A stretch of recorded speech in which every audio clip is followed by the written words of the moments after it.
Naam, karibu sana msikilizaji, tuendelee kusonga mbele na hii simulizi ya Hamza ikiwa ni sehemu ya 88. Bado hali haipo vizuri kidogo kwenye upande wa sauti kutokana na mafua, lakini ninaamini kila kitu kitakwenda sawa na ninaendelea vizuri sana. Hivyo nimeona ngoja nisimulie, naweza nikapata nguvu ya nishati ya mbingu na ardhi jinsi ambavyo Hamza atakayoyafanya humu. Okay, tusonge mbele.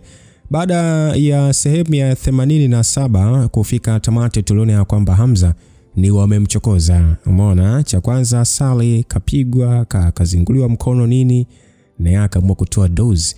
Kisha akasema ya kwamba akampa maagizo Leviathan ya kwamba toa meli yako, jeshi la Marekani limeshajiondoa katika vita hii. Vita inayofuata ni ya ulimwengu wa siri halisi. Ninakuamuru kukuzamisha kila meli ya adui. Sitaki kuona bendera yote ikipepea karibu na bahari yetu isipokuwa bendera yako ya ngisi. Umenisikia? Akasema ndio my prince, nimesikia. Lakini Ezo naye alipewa maagizo, akaambiwa Ezo, sijali ni kona ipi ya dunia jeshi lako lilipo, sijali ni hali gani wanaopitia, nahitaji kuona wameharibu kumbi zote za mahakama takatifu ndani ya siku 2. Haribu kila kambi ya watawala wa zama, kisha simamisha bendera zetu za nyota juu ya maeneo yao. Ezo naye akasema yes my prince. Baada ya hapo Asmantes ambaye alikuwa akisubiri maelekezo naye akauliza kwa shauku, wapi tunaelekea mfalme wangu? Mwamba Hamza akasema ita maninja wote waliopo chini yako kisha nifuate, tunaenda kuua. Hapo ndipo tupoishia msikilizaji, na tunasonga mbele. Naam, ni eneo la kisiwa kikubwa ambalo lilidaiwa kupatikana kati ya nchi hizi: Tanzania, Kenya, Somalia, Madagascar, Komoro, Ushelisheli na Mauritius. Ukweli ni kwamba upatikanaji wa hizo nchi ulikuwa ni makisio tu, na hakuna aliyekuwa na uelekeo sahihi wa eneo hili la kisiwa kilipo. Wapo wanaosema ni kisiwa kilicho karibu zaidi na Tanzania kuliko nchi nyingine yote, lakini pia wapo wanaodai kuwa kisiwa hicho kiko karibu zaidi na visiwa vya Dehosh na Port Louis. Hata hivyo, hayo yote yalibakia kuwa makisio tu ya uwepo wa kisiwa hiki maarufu kiitwacho Binam ndani ya ukanda wa Afrika katika bahari ya Hindi. Yaani kwa ufupi, ni watu wachache sana waliokuwa wakijua eneo sahihi la kuwepo kwa kisiwa hiki ambacho kwa muda mrefu kiliitwa Bonde la Dunia. Kutokana na kutokufikika kwake, watu mbalimbali waliojulikana kama watafiti walijaribu kufika katika kisiwa hicho kwa kujaribu kukisia eneo sahihi kilipo. Lakini licha ya juhudi hizo hawakufanikiwa, kwani kila eneo waliloamini kuwa ni sahihi walikuta tupo. Hawakuona chochote mbele yao. Walijikuta wakipoteza fahamu na baadhi yao kubaki kama maiti au kuamka tena wakiwa mwanzo wa safari yao. Ingawa kwa watu wa kawaida ni eneo la kufikirika, kwa wengine ilikuwa ni uhalisia.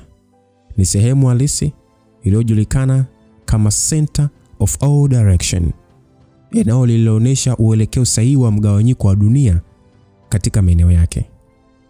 Ndani ya eneo hili ambalo kwa binadamu wa kawaida lilionekana la kufikirika, lakini lenye uhalisia kwa wanaoishi humo na binadamu wasio wa kawaida, kulikuwepo safu nyingi za majengo ya kila aina.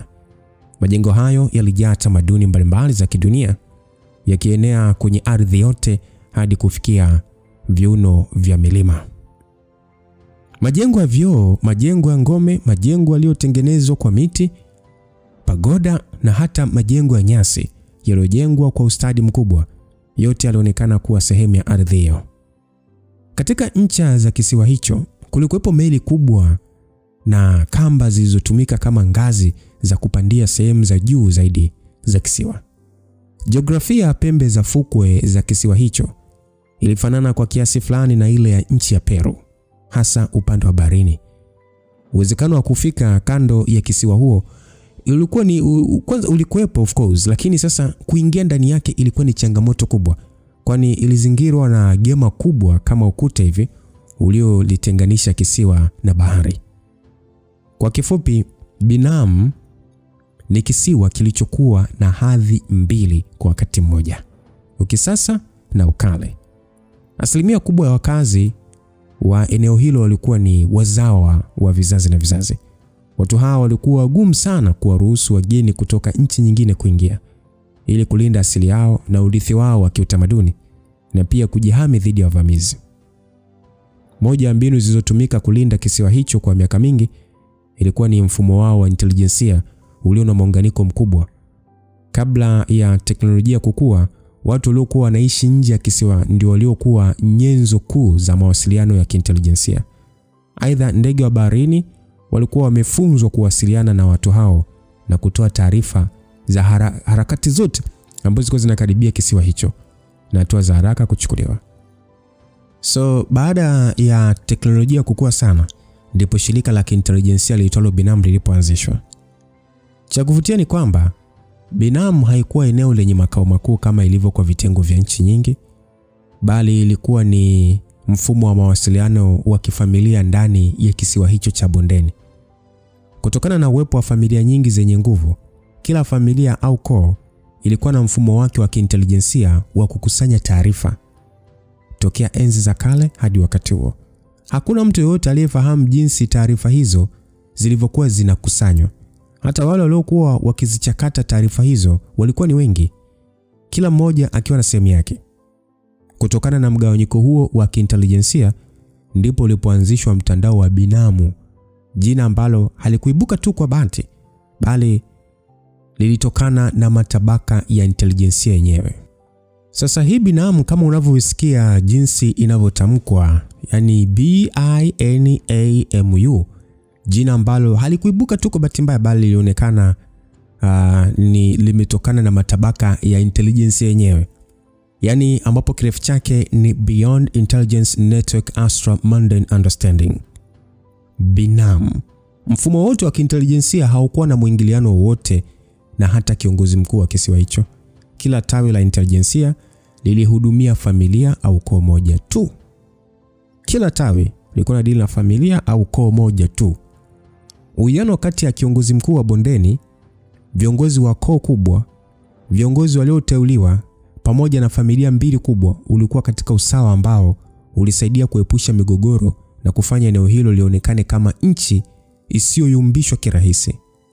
Kwa ajili ya kuimarisha na kuendeleza eneo hilo na nguvu yake kwa ujumla, intelijensia yao ilikuwa na ufanisi wa hali ya juu sana, na ndio msingi mkuu wa uimara wa kisiwa hicho tangu kilipogunduliwa miaka mingi iliyopita. Katikati ya kisiwa hicho, karibu na viuno vya milima 7 ndani ya kisiwa, kulikuwepo jengo moja lililojengwa kwa muundo wa kipekee lakini lenye uwiano wa uzito kutoka chini hadi juu. Jengo hili maarufu lilijulikana kwa jina la Kiingereza kama Cradle Tower, na ndilo lililokuwa jengo lenye mamlaka ya juu kabisa katika kisiwa hicho. Katika moja ya sakafu za jengo hilo, ndani ya chumba kilichoonekana kama maktaba, alionekana bwana aliyekuwa ameshika kalamu iliyotengenezwa kwa muundo unaofanana na bawa la kuku. Bwana huyo alikuwa amevalia skafu shingoni, huku pembeni yake kukiwa na kikombe cha chai, na alionekana kuwa makini akisoma kitu kwenye kitabu.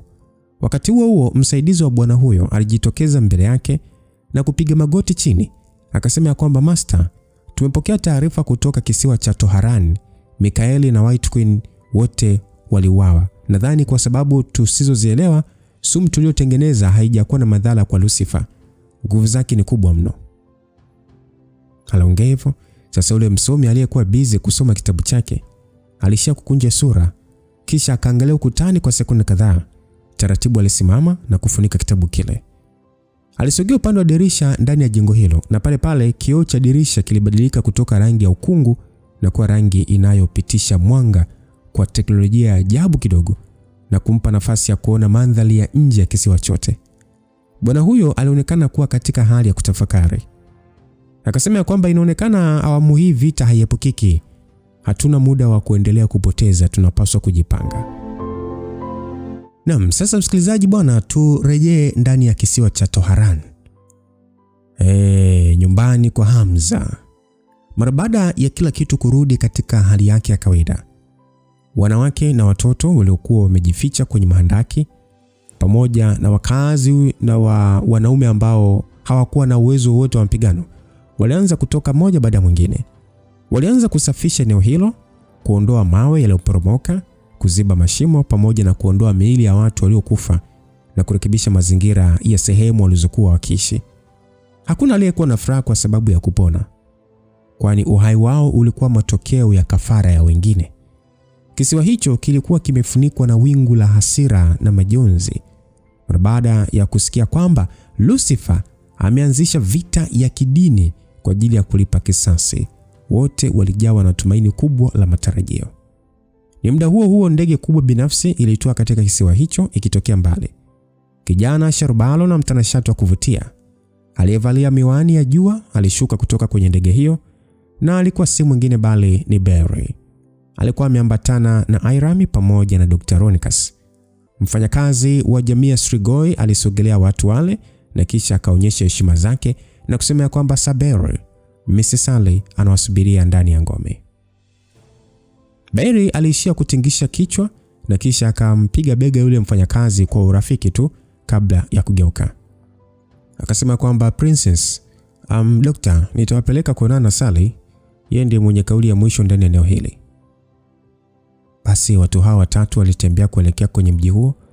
Irami alikuwa akigeuza kichwa chake huku na huko kwa shauku kubwa sana. Kwa wakati mmoja alionekana kutokuwa na furaha baada ya kuona majengo yaliyoharibika. Ronicus akasema kwamba hili eneo ni zuri mno. Lina ukimya wa hali ya juu, yani ni kama unaingia kwenye ulimwengu mwingine. Irami akasema kwamba Dr. Ronicus, unajisikiaje kwa sasa? Kuna maumivu yote kwenye mwili wako? Ronicus akasema, mimi najisikia vizuri kwa sasa, sijapata majeraha ya kimwili yoyote, nilikuwa tu nimefungiwa tu. Ajibu Ronicus huku akiongoza njia. Mara baada ya kufika kwenye ngome hiyo, waliingia hadi kwenye chumba cha ofisi cha Sally.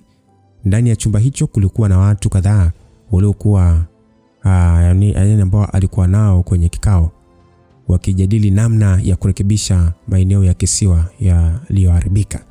Sasa Sally ambaye mkono wake uliokuwa umekatwa sasa ulikuwa umerudi. Alionekana kuchoka, lakini pia alikuwa amerudi katika hali ya kawaida ya kibinadamu. Mara baada ya kuwaona Barry na wageni wakiingia, aliwapa ishara wale watu aliokuwa akiongea nao kuondoka. Barry akiwa na tabasamu akasema, Sally, habari za siku nyingi, naona uko busy na baadhi ya mambo.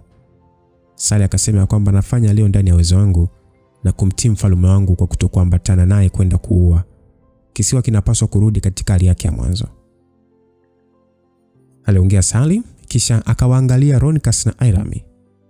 Akasema kwamba Princess pamoja na Doctor, karibuni mketi. Prince kashanipatia maagizo kuwa mtakapa kwa siku kadhaa, hivyo nitawaandalia sehemu za kuishi. Wakajibu, asante sana Sally kwa kukusumbua. Basi Sally kwa utani akasema kwamba usijali kabisa. Nilikuwa pia na shauku juu ya Mr. Air, sikutegemea atakuwa ndiye mwanamke mrembo hivyo. Aliongea Sally kwa utani. Irami alijisikia aibu kidogo. Alikuwa amezoea kusifiwa kuwa mzuri na alijua wazi kuwa alikuwa mrembo, lakini mbele ya Sally alijiona hana alichomzidi. Kusifiwa naye kulimfanya jisi aibu tu. Irami akasema kwamba Sally, naona usiongee hivyo ili hali wewe ndio mzuri zaidi. Hizo nywele zako ni nzuri mno. Aliongea Irami. Hakuwahi kuona binadamu mwenye nywele za aina hiyo. Ilikuwa ni mara yake ya kwanza kuona. Sally akasema kwamba Barry, upo ndani ya chumba, kwa nini bado unaendelea kuvaa hiyo miwani yako? Barry alishindwa kujieleza bwana. Alishia kujikuna tu, lakini Sally alikuwa tayari amemsogelea na kuondoa ile miwani. Mpaka hapo ni kama siri yake ilikuwa imevuja. Bwana huyu macho yake yalikuwa yamevimba mno kutokana na kulia sana. Sally huku sasa akitoa pumzi ya masikitiko akasema kwamba hakuna atakaye kucheka, huna haja ya kujificha. Basi Barry akasema, mamen, nashindwa kuamini huyu bonge ameondoka haraka namna hii, bado tu siamini. Sally akasema, si mamen tu aliyeondoka, tutapoteza watu zaidi ya 20 awamu hii. Akasema kwamba kama isingekuwa bosi kuniambia nimsaidie Princess Irami kumwokoa Dr. Ronicus, nisingejua kabisa kinachoendelea huku. Nilipaswa kupigana na washikaji zangu. Inaniuma sijamwona mamen katika nyakati zake za mwisho. Barry akajibiwa kwamba hukuwa na uwezo kama mamen. Wewe umebobea kwenye intelijensia, ndio maana ulikuwa nje hapa. Maamuzi ya bosi wako hayakuwa na makosa. Barry akasema, Sally, unazidi kuninyongonyeza kabisa na maneno yako. Ingawa ni kweli sijui kupigana, lakini niko tayari kufa na ndugu zangu. Sally akasema ya kwamba mimi ninachosema ni ukweli, ninachoongea ni ukweli. Umemsaidia Princess kumtafuta Dr. Ronicus alipokuwa ameshikiliwa na ukamwokoa. Ulikuwa ni msaada mkubwa, kwa hiyo hatuwezi kuangalia marafiki zetu wanakamatwa kwa sababu ya kukosa haki. Kuwa salama kwa dokta kutamfanya bosi wetu awe na amani. Barry akajibu, sikutoa msaada mkubwa. Nilichofanya ni kumpeleka hadi eneo husika na kila kitu alifanya Princess. Basi Sally akauliza kwamba, Sally, kwani Hamza kaenda wapi? Nimesikia akiwa angani ameondoka na watu kwenda kulipa kisasi. Sally akajibu, ndio, awamu hii vikosi vyetu vimegawanyika pande tatu. Upande wa baharini, Leviathan atapambana vikosi vyao vya majini na mfalme wetu ameenda makao makuu ya Old Ones. Akaambiwa, mbona unanipa wasiwasi? Vipi kama Armageddon Shakyamuni akiingilia? Isitoshe Sylvia alikuwa ni mwanafunzi wake. Sally akajibu, kulingana na ripoti zilizotufikia mpaka sasa, Shakyamuni hajachukua hatua zozote. Pengine hana mpango huo baada ya Sylvia kufeli. Hiram akajibu, ni bora ikawa hivyo. Upande mwingine katika eneo la kaskazini ndani ya bara la Ulaya zilionekana safu za milima mingi iliyofunikwa na theluji. Jua lilipenya kwa taabu na kumulika jengo kubwa la makazi ya kifalme lililokuwa juu ya mlima. Jengo hilo la kifalme lilikuwa kubwa mno. Kuta zake zote zilikuwa zimejengwa kwa kutumia mawe ya rangi ya kijivu, na haikujulikana lilikuwa na miaka mingapi tangu kujengwa kwake. Eneo hilo lilikuwa limetelekezwa kwa muda mrefu mno na lilikuwa na hali ngumu sana ya hewa, kiasi kwamba ilikuwa ni vigumu kwa watu kuendelea kuishi hapo. Hata usafiri wa ndege ulikuwa ukiepuka eneo hilo kutokana na mgandamizo mkubwa wa hewa.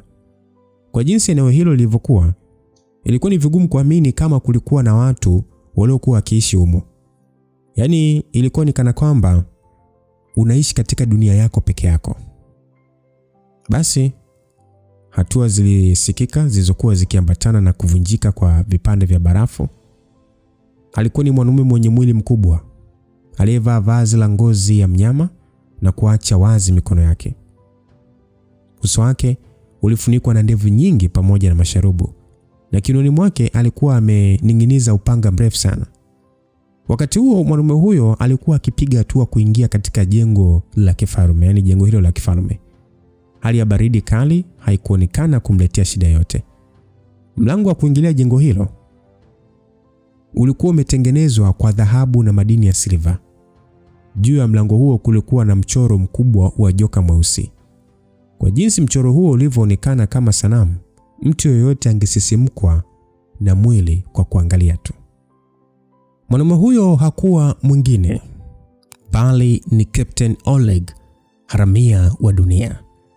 Alisema ya kwamba 19 seats stand within the academy. Captain Ocean Oleg, thou art summoned to power within the Armageddon.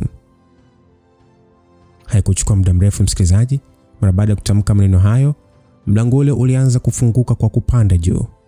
Oleg pale pale alizivuta pumzi kwa kina, kisha akapiga hatua kuingia ndani. Baada ya kuvuka mlango huo wa dhahabu, mbele yake bwana, kulikuwa na ngazi zilizokuwa kama zinaelekea angani. Kilichovutia zaidi ni kwamba hakukuwa na hata chembe ya barafu kwenye ngazi hizo za rangi ya majivu. Ukitazama juu kwenye paa la jengo hilo, ungeweza kuona bati kubwa la kioo ambalo kila barafu au theluji iliyotua juu yake ilikuwa ikiyeyuka mara moja na kulifanya lionekane safi kabisa. Oleg aliendelea kutembea juu ya ngazi hizo na kuingia kwenye ukumbi mkubwa. Pembeni mwa ngazi kuelekea ukumbini kulikuwa na masanamu makubwa ya miungu ya kale, mengine ikiwa na tabasamu na mengine ikiwa na sura ya kutisha, yote hayo yakiwa yametengenezwa kwa dhahabu tupu. Oleg alipofika kwenye sakafu ya ukumbi huo, alikanyaga mawe meupe yaliyopambwa na madini yaliyong'aa. Kwa haraka haraka, sakafu hiyo kwa jinsi ilivyotengenezwa ilikuwa ni kana kwamba ni anga la nyota. Mng'ao wa madini, mawe na bati la kioo juu yake ulifanya ionekane kama sakafu inayoelea angani, ikiakisi mpangilio wa nyota. Aliendelea kutembea kuingia ndani zaidi hadi alipofika kwenye eneo lililokuwa kama kanisa. Palikuwa na viti 30, vyote vikiwa vimetengenezwa kwa dhahabu. Viti hivyo vilikuwa vya ukubwa tofauti na muundo tofauti, lakini vyenye kuvutia mno. Juu zaidi, sehemu iliyoonekana kama jukwaa au madhabahu ya kanisa, kulikuwa kuna kiti kikubwa cha kifalme kilichong'aa sana. Hata hivyo, kiti hicho kilikuwa tupu. Mtu pekee aliyekuwa ukumbini alikuwa ni mwanamke mzee sana aliyevaa joho jeupe pamoja na skafu nyeupe iliyo na michoro ya dhahabu. Sura ya mwanamke huyo ilikuwa imekunjamana na mwili wake ulikuwa umekakamaa. Macho yake yalionekana kuwa hayafanyi kazi tena kwa namna jinsi alivyo. Ni sahihi kusema alikuwa kipofu. Alikuwa amesimama kwenye ngazi zinazoelekea kwenye kiti kile cha kifalme, akiwa ameshika fimbo ambayo ilikuwa ni kama nyenzo yake kuu. Mbele ya macho yake kulikuwa na mpira mkubwa. Ukubwa wa mpira wa miguu ndio uliofanana na hicho kimpira, lakini ulikuwa umetengenezwa kwa madini meupe yenye mng'ao mkali. Mpira huo ulikuwa ukizunguka kwa kasi hewani bila kuathiriwa na kani ya mvutano wa dunia, kana kwamba ulikuwa unaelea kwa nguvu zisizoeleweka.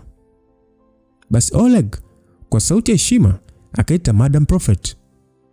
Aliita huku sasa akiinamisha kichwa chake chini. Hakuwa ameonyesha dalili yoyote ya dharau. Alikuwa katika hali ya unyenyekevu wa hali ya juu. Basi Oleg kwa sauti ya huzuni akasema ya kwamba I'm very ashamed for not being able to complete the Guardian King request. It seemed that you won't be able to bring Princess Iram into the academy through the marriage alliance. Oleg aliongea kwa huzuni akimaanisha kuwa anajutia kutokuweza kutimiza ombi la mlinzi mfalme wake, na kukiri kuwa huenda haitakuwa rahisi kumuingiza Iram katika academy kupitia muungano wa ndoa. Sasa yule mwanamke akasema kwamba I know everything. The Magadan Shakyamuni knew it too. I know. Aliongea akisema anajua kila kitu, na mfalme wa Wangamizi alijua pia. Oleg akauliza kwamba kama lilijua hili litatokea, kwa nini bado ukanituma ili hali siwezi kumtoa Iram katika mikono ya Lucifer? Yule mwanamke nabii akasema kwa sababu macho yangu yanaweza kukuona wewe, lakini siwezi kumuona huyo mtoto.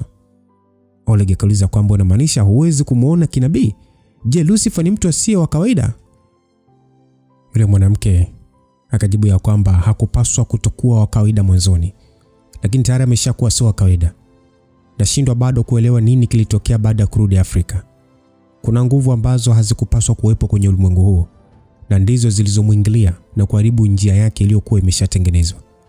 Nilikuwa nikijua huwezi kumrudisha princess, lakini sikuweza kutabiri kama Lucifer angeweza kumruhusu aondoke.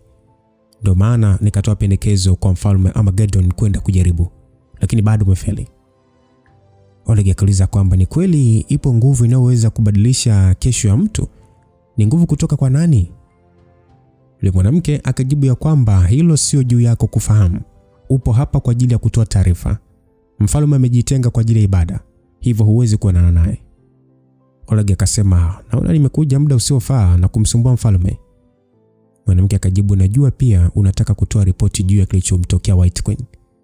Unabii umenionyesha Sylvia akishindwa kumkamata Sally, lakini bado alifanya kosa kubwa na amekufa. Oleg akasema ndani ya siku 2 zijazo watu wa utawala wa zama wanaofia msingi wao kuharibika. Nataka kujua mfalme anapanga vipi kudili na hili. Yule mwanamke akajibu kwamba utabiri wa mwanzo ulionyesha kwa uwezo wa Sally aliokuwa nao kuwa ngumu kumkamata, lakini sasa Lucifer amehusika. Hata sisi watu wa ufalme wa Mangamizi hatuwezi kuhatarisha uhai wetu na kuingilia machafuko haya ya pande mbili.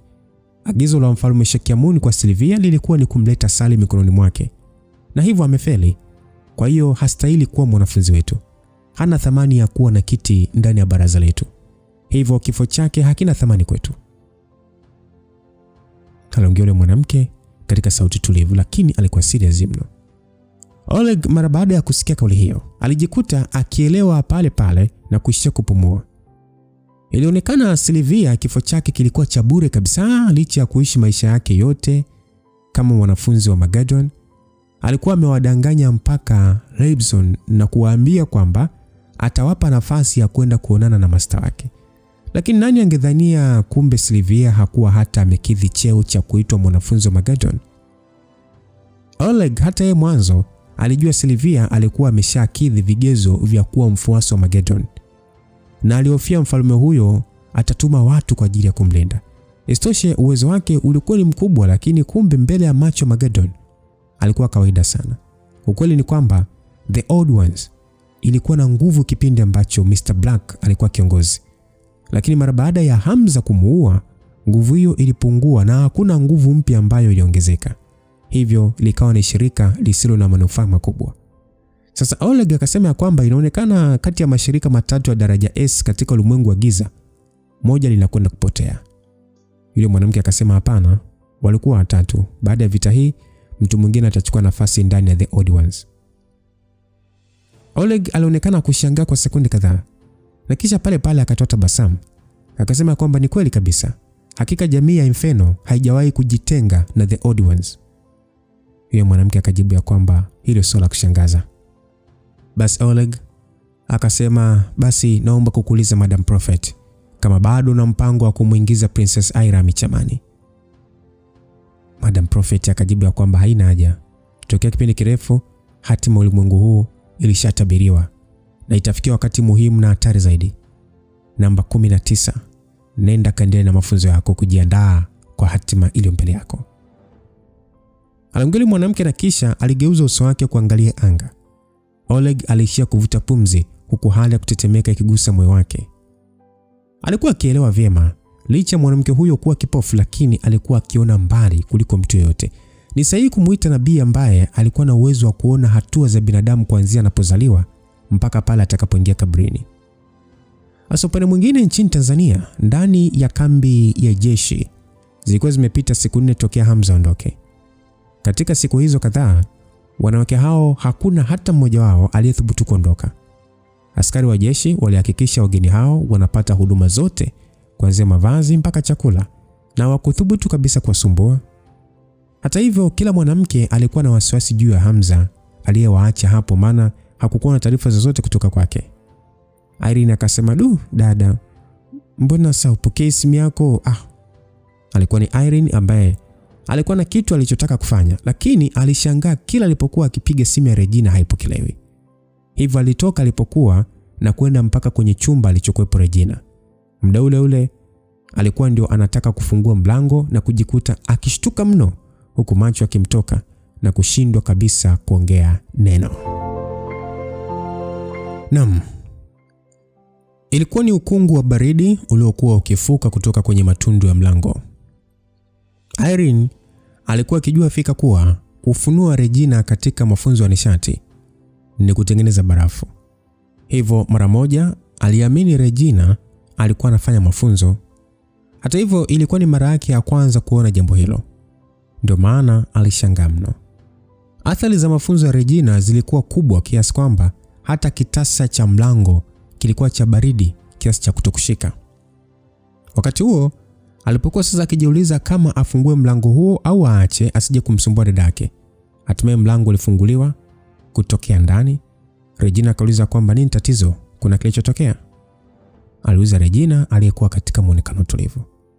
Irene aliishia kuchungulia ndani ya chumba hicho na kushangaa zaidi, maana chumba kilikuwa kimejaa ukungu wa baridi kama vile kimegeuka kuwa chumba cha barafu. Irene akasema kwamba dada Regina, ulikuwa kujifunza mafunzo ya nishati? Regina akajibu kwamba nilipomaliza kutoka kukimbia nijisikia vibaya, hivyo nikaanza kujifunza kidogo, lakini imekuwa hivi. Irene akasema, sister, umejifunza kwa muda mrefu sana? Regina akasema ndio, nimegundua sasa na ghafla tu imeshafika mchana, kwa hiyo hata hivyo hii ni nzuri. Tofauti na kuwa na wasiwasi juu ya shemeji yako, ni heri nikifanya hivi. Basi baada ya kuongea Regina, kulikuwa na kitu ambacho kilikuwa kikimsumbua Regina ambacho hakuwa akitaka kuongea. Katika moyo wake alijisikia kama angekuwa na nguvu angalau hata kidogo, asingekuwa amehifadhiwa kama mkimbizi kwenye kambi hiyo, na pengine wangekuwa wote huko kwenye mapigano na Hamza. Basi Irene akasema kwamba natamani ningekuwa na kipaji kama cha kwako, ila dada, sasa hivi unaonekana kuwa una nguvu kubwa. Kama kujifunza tu muweze kusababisha haya. Regina akajibu, hata mimi sijui, lakini naona uelewa wangu juu ya asili ya mazingira na nguvu zake umekuwa mkubwa sana tofauti na mwanzo. Na imekuwa rahisi kutumia. Irene akasema, sawa, mimi nimekupigia simu muda mrefu lakini huko ukipokea. Aliongea Irene huku akionekana kulalamika. Na Regina aliangalia simu yake na kugundua ilikuwa ni kwenye D&D mode. Yani do not disturb. Basi akauliza kwamba kulikuwa na nini ulichotaka kuongea. Irene akasema, Rhoda amerudi na kaja na taarifa kuhusu shemeji. Twende haraka kwenye chumba cha mikutano. Basi Regina mara baada ya kusikia kauli hiyo hakuongea neno na haraka alimfuata Irene mpaka kwenye chumba cha mkutano. Sasa Dina na Priscilla walikuwepo tayari ndani ya eneo hilo pamoja na maafisa kadhaa wa jeshi. Kilichomfanya Regina kushangaa zaidi ni kwamba Afande Himidu pia alikuwepo. Afande Himidu alisimama na kisha akamsalimia Regina kwa tabasamu. Hata hivyo bwana huyo alionekana kuwa mchafu. Hakuonekana kuhudumia kabisa ndevu zake na pia alikuwa na huzuni usoni. Regina alikurupuka mara baada ya kuona wasiwasi wa Himidu. Akasema kwamba nini kimetokea? Ni kitu gani ambacho kimempata mume wangu? Sasa Rhoda akasema kwamba Sister Regina, usiwe na wasiwasi. Nimewasiliana na Master na akaniambia wamevamia makao makuu ya Mahakama Takatifu. Mfalme wao madhabahu kakimbilia makao makuu ya nchi. Awamu hii bro na watu wake wameweza kuyaweka chini pia makao makuu ya Odd Ones na matawi yao yote. Regina akauliza, vipi, ameumia? Akajibiwa, hapana, taasisi zote sasa hivi hazina gwiji hata moja, na hata kama akijitokeza mtu mwenye uwezo wa gwiji hawezi kushindana bro. Kama mfalme wa madhabahu asingekuwa na ushirikiano na nchi nyingi, asingeweza kusalimika. Sasa Regina mara baada ya kusikia kauli hiyo alijikuta akivuta pumzi ya uweni, na hatimaye pumzi aliyokuwa amehifadhi kwa siku zote 3 aliitua. Priscilla akauliza kwamba kwa hiyo amesema Hamza atarudi lini? Rhoda akasema hatarudi hivi karibuni. Regina akasema bado tu arudi, Yaani kaua watu wote hao lakini bado anaendelea. Hajui kwamba matokeo ya kuua sio faida bali kinyume chake. Atatufanya tuwe na wasiwasi mpaka lini jamani? Aliongea Regina. Alikuwa akihofia kama kuua kwa Hamza kutafikia watu wa kawaida na kufanya raia wa dunia wamnyoshe vidole. Na kama atakuwa na maadui kila kona ya dunia, haitakuwa faida bali hasara hata kama atashinda. Basi Regina akaambia kwamba Sister Regina, usielewe vibaya. Master akasema bro alichofanya ni kulipa kisasi kwa ndugu yake aliyefariki. Na hataendelea kuua. Ni kwamba kisiwani kuna mambo ya kushughulikia, hivyo hatarudi kwa muda. Lakini pia anataka sisi wote tumfuate huko. Basi Regina na wanawake hao wote walijawa na mshangao mara baada ya kusikia kauli hiyo. Hawakutegemea kama kauli ya Hamza kutokurudi angewataka wao ndio waende. Hata hivyo hawakujali kabisa. Ili mradi wangeweza kumuona haraka iwezekanavyo na pia kuona sehemu ambayo ni ya kwake, hivyo kila mmoja alikubali. Himidu akasema ya kwamba shemeji, nadhani tutaongea naye zaidi baada ya kufika. Regina akasema hata unaenda? Himidu akasema kwa nini siende kumzika rafiki yangu mkubwa? Aliongea Himidu aliyetoa tabasamu la kulazimisha. Ndipo Regina pale pale aliweza kuelewa kilichotokea na kwa nini Himidu alikuwa hivyo. Alijikuta akishindwa kujizuia na kuona urafiki wa wanaume hao ulikuwa ni wa kipekee mno. Sasa ni ndani ya eneo ambalo lilifahamika kama military zone, yani eneo la jeshi, ndani ya wilaya ya Uvinza katika safu za milima ya Mahale na maeneo ya Nkungwa na vilima vingine. Ukienda ndani zaidi ndipo palikuwepo sehemu iliyojulikana kwa jina la Mipalali, jina la kitamaduni lililoashiria miti iliyokuwa ikipatikana katika maeneo hayo. Ili kufika eneo hilo la juu zaidi na kuvuka hadi upande mwingine wa bonde, ilibidi kutokutumia aidha usafiri wa boti kuvuka ziwa Tanganyika au usafiri wa anga. Eneo hilo la bonde lililokuwa karibu na fukwe lilikuwa ni la kipekee sana. Lilionekana kama sehemu iliyotengwa kabisa, isiyofikika kwa watu wa kawaida. Kuna watu wachache wakiwemo wawindaji na hata watalii waliokuja kwa ajili ya kuona mandhari na wanyama waliojaribu kulikaribia, lakini walizuiliwa kwa kisingizio kwamba eneo hilo lilikuwa ni kambi ya kuhifadhi silaha za kijeshi. Lakini hiyo haikuwa kweli. Eneo hilo lilikuwa kijiji ambacho hakikuwahi kubadilika kwa muda mrefu sana. Kulikuwa na majengo machache ya muundo wa kizamani, yasiyo makubwa lakini yenye hadhi ya kihistoria. Katika sehemu ya mwinuko wa juu zaidi, kulikuwa na jengo moja tu lililojengwa miaka mingi iliyopita. Hakukuwa na barabara kuelekea huko. Njia pekee ya kulifikia ilikuwa ni kutumia nishati za mbingu na ardhi ili kuruka juu ya majabali, jambo ambalo pia lilihusisha hatari kubwa.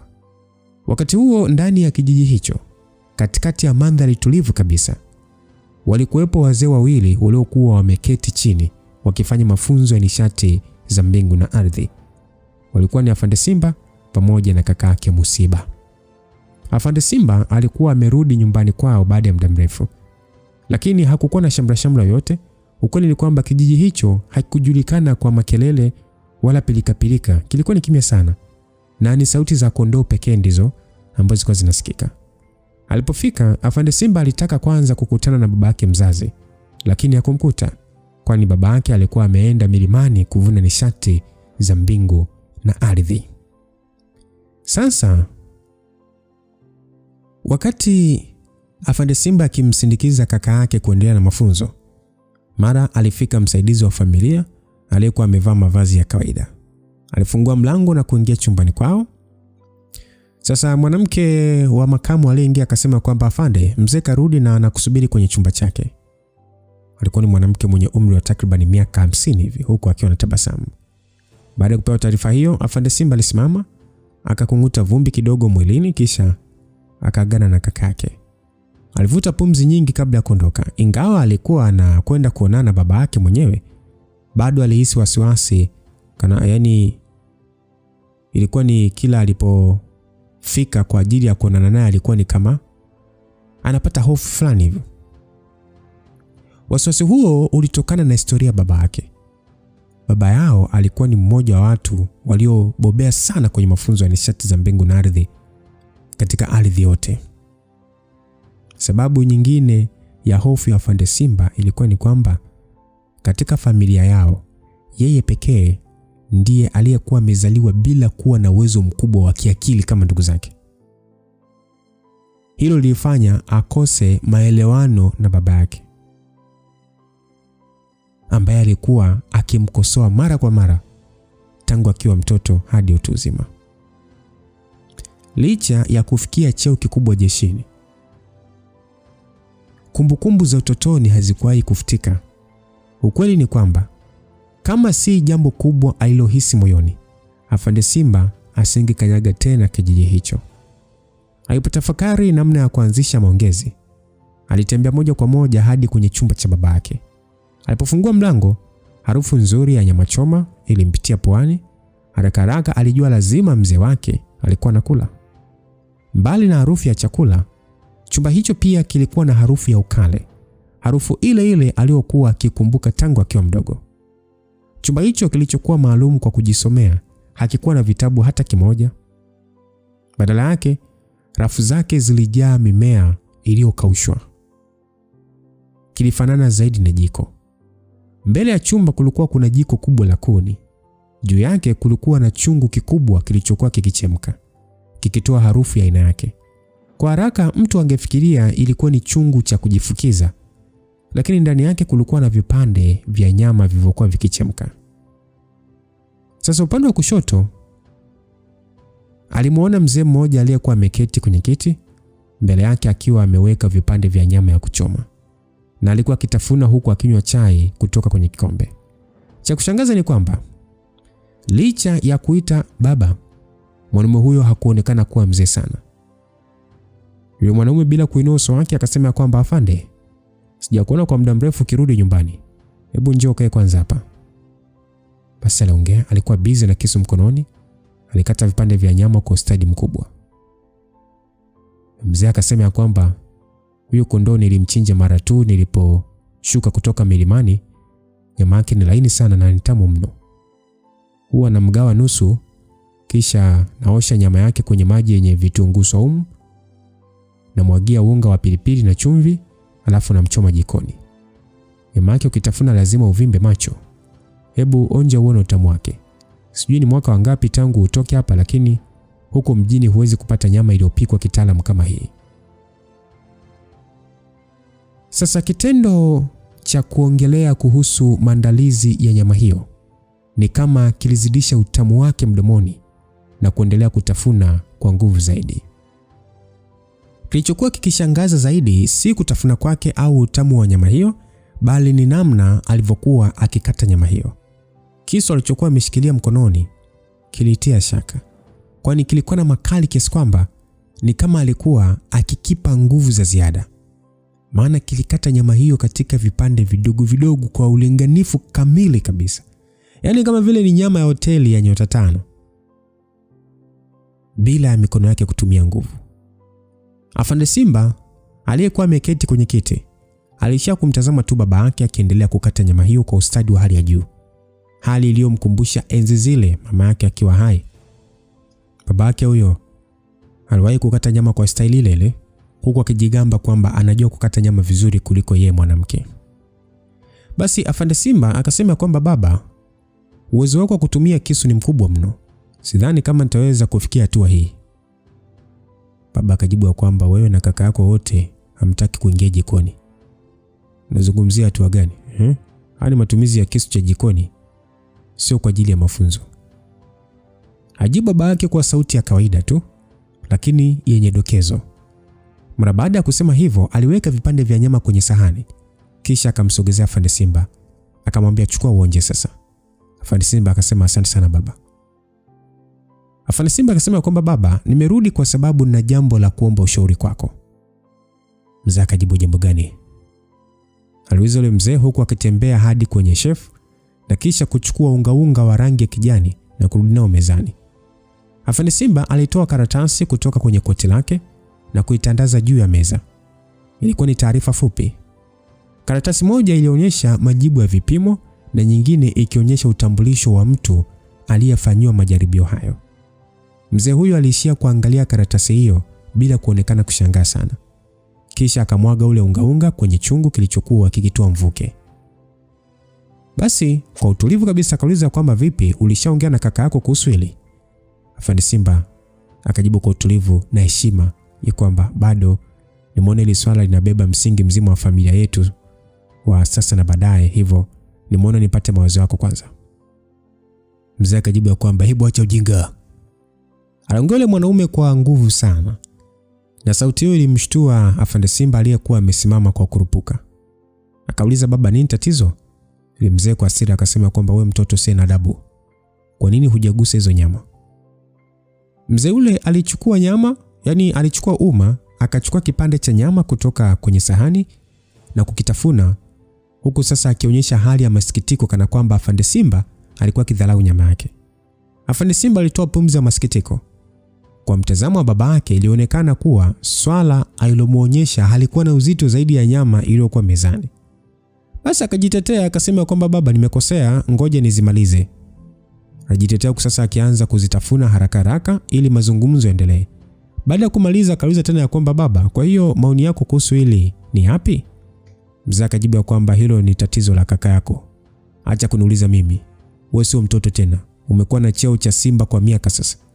Lakini bado unataka nikufundishe namna ya kuongea, Alafu inaonekana hivi vitunguu vimeanza kuharibika. Inabidi vibadilishwe.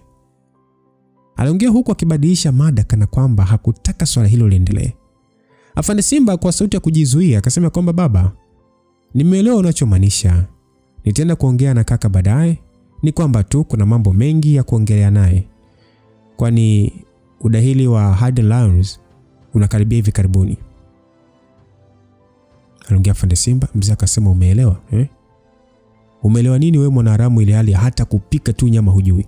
Hebu toka kwanza bwana. Waambie walete vitunguu vingine, hivi vimeharibika. Basi wakati huo msaidizi wa familia alionekana kuwasili baada ya kusikia kelele hizo. Akasema kwamba master, nimekusikia, ngoja nikalete vingine. Basi mzee akajibu kwamba masikio yako yashaanza kuzeeka. Kuna muda yanasikia vizuri, kuna muda ni butu tu. Hivi vitunguu vilivyopo hapa vimeanza kuota mizizi. Ondoka navyo pia. Yule msaidizi akauliza nikavitupe? Mzee akasema kwamba kwa nini vitupo wakati vinaonesha dalili ya kuchipua, Tafuta sehemu vipande. Alijibu ule mzee huku akitabasamu. akasema nimekuelewa, ngoja nikafanya utaratibu wa kuviotesha upya. Upande wa Afande Simba alionekana kushangaa. Aliangalia vitunguu vile na kujikuta akiwa katika hali ya kuwaza jambo. Sasa masaa kadhaa baadaye, ndani ya kisiwa cha Toharan, ndege kubwa binafsi ilionekana ikitua katika kiwanja hicho cha ndege. Watu walioteremka kwenye ndege hiyo walikuwa ni Regina, Himidu na baadhi ya wanawake wengine. Wakati wanawake hao wakivutiwa na mandhari ya kisiwa hicho, upande wa Himidu alikuwa kwenye mawazo mengine. Mawazo ambayo mengi yalikuwa ni kumbukumbu zaidi.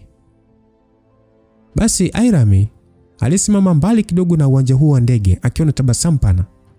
Alikuwa ameambatana na Sally na Barry. Akaita, Sister Regina, Rhoda. Regina alishia kutoa tabasamu huku akiitikia sauti ya Airami, lakini macho yake yote yalikuwa ni kwa Sally. Sally macho yake yalikuwa yakikauzu. Ilionekana aliwafahamu wanawake wote waliofika hapo. Lakini kwa upande wake aliyekuwa akimwangalia zaidi ni Regina. Sally alimwangalia Regina bila hisia zozote kwa muda mrefu kidogo, kwa zaidi ya nusu dakika.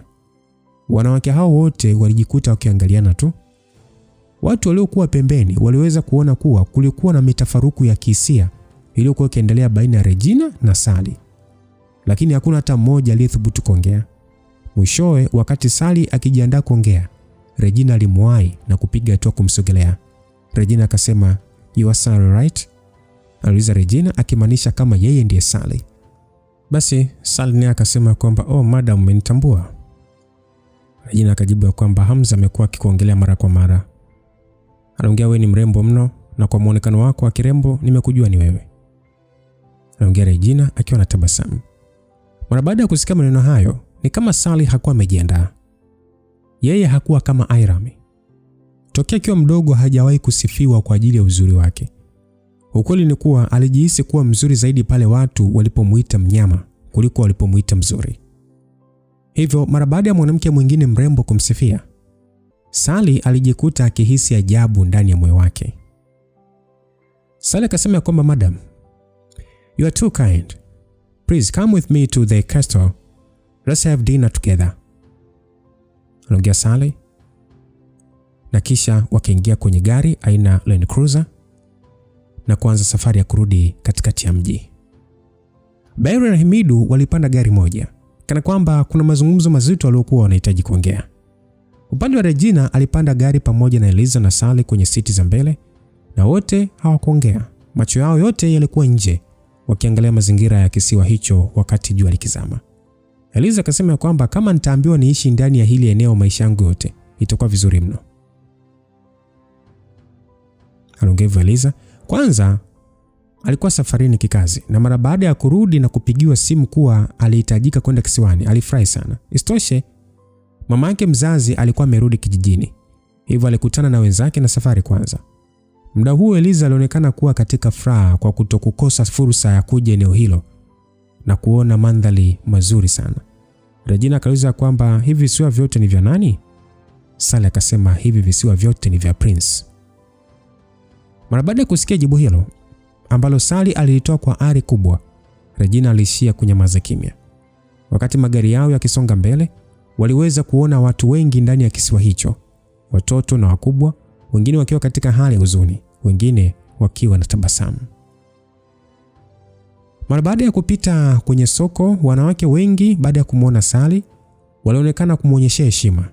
Upande wa watoto, baadhi yao walimwangalia Regina na wenzake kwa shauku kubwa. Ni kama walikuwa kijiuliza uhusiano wa watu hao na Hamza ulikuwa ni upi.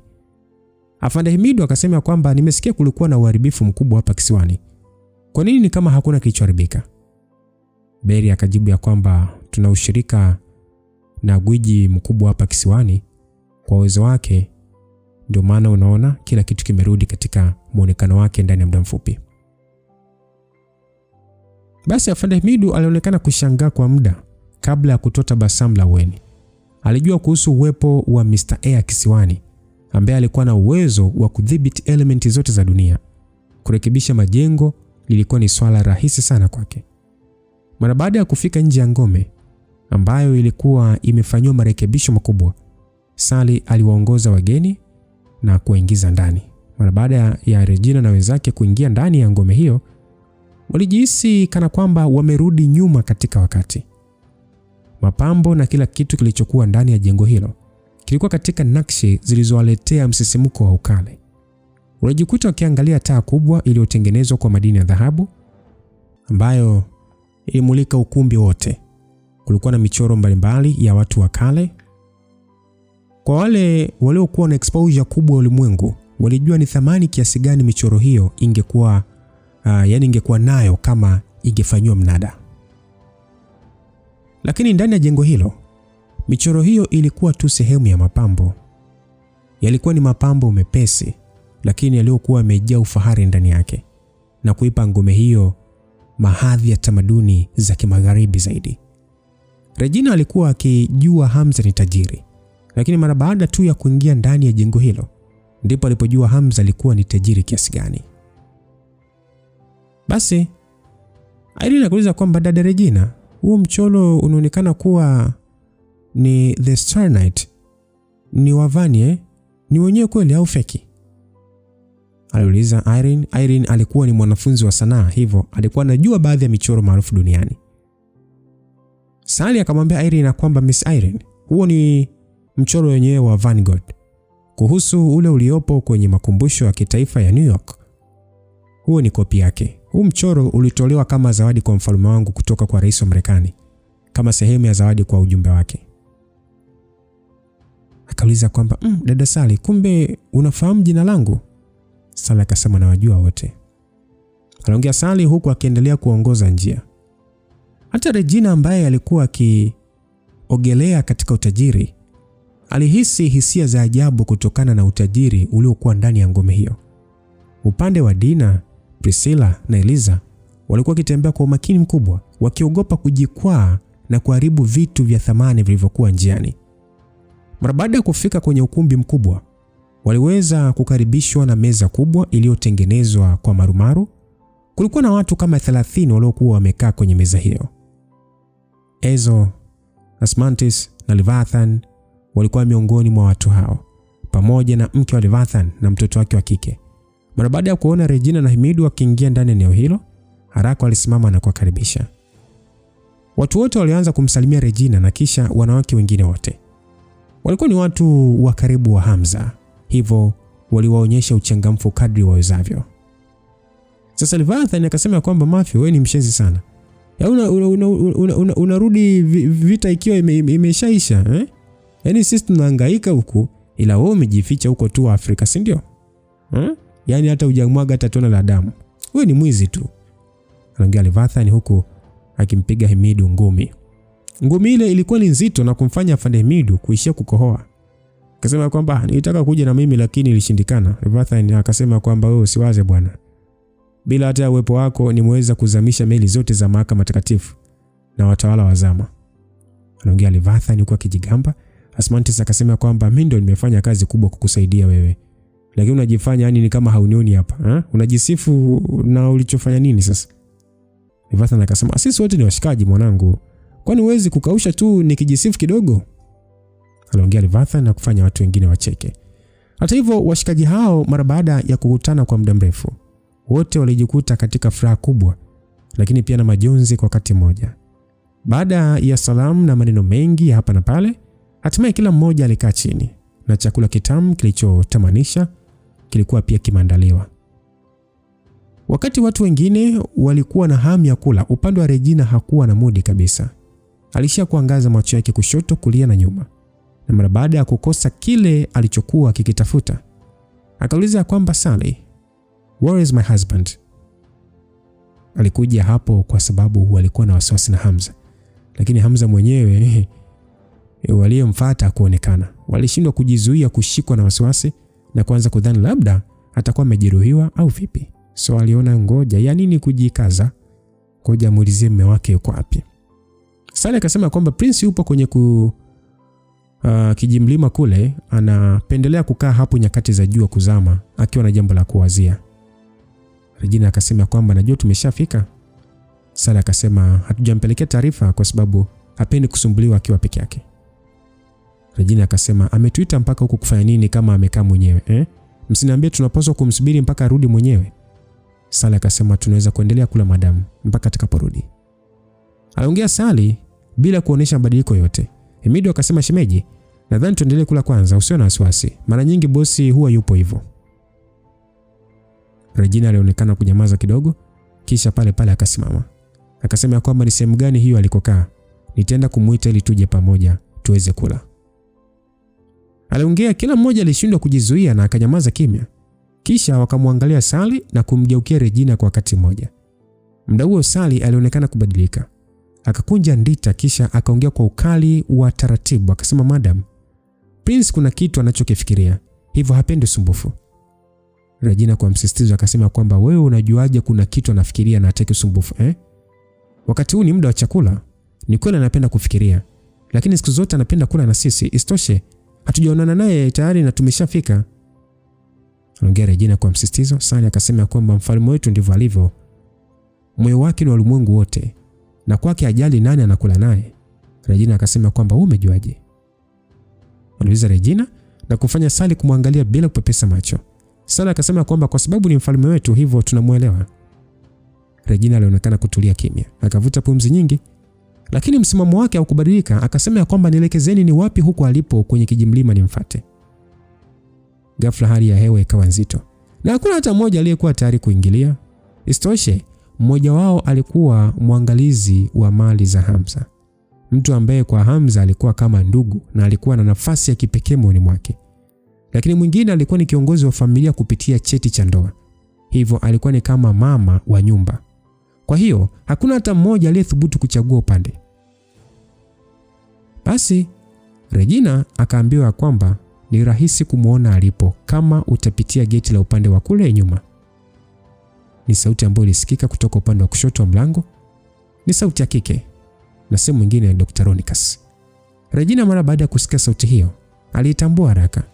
Alipogeuka alimuona Dr. Ronicus ambaye alikuwa amevaa koti jeupe na alikuwa akiingia ndani ya eneo hilo huku mikono yake yote akiwa ameweka mfukoni kwenye lile koti lake la kidaktari.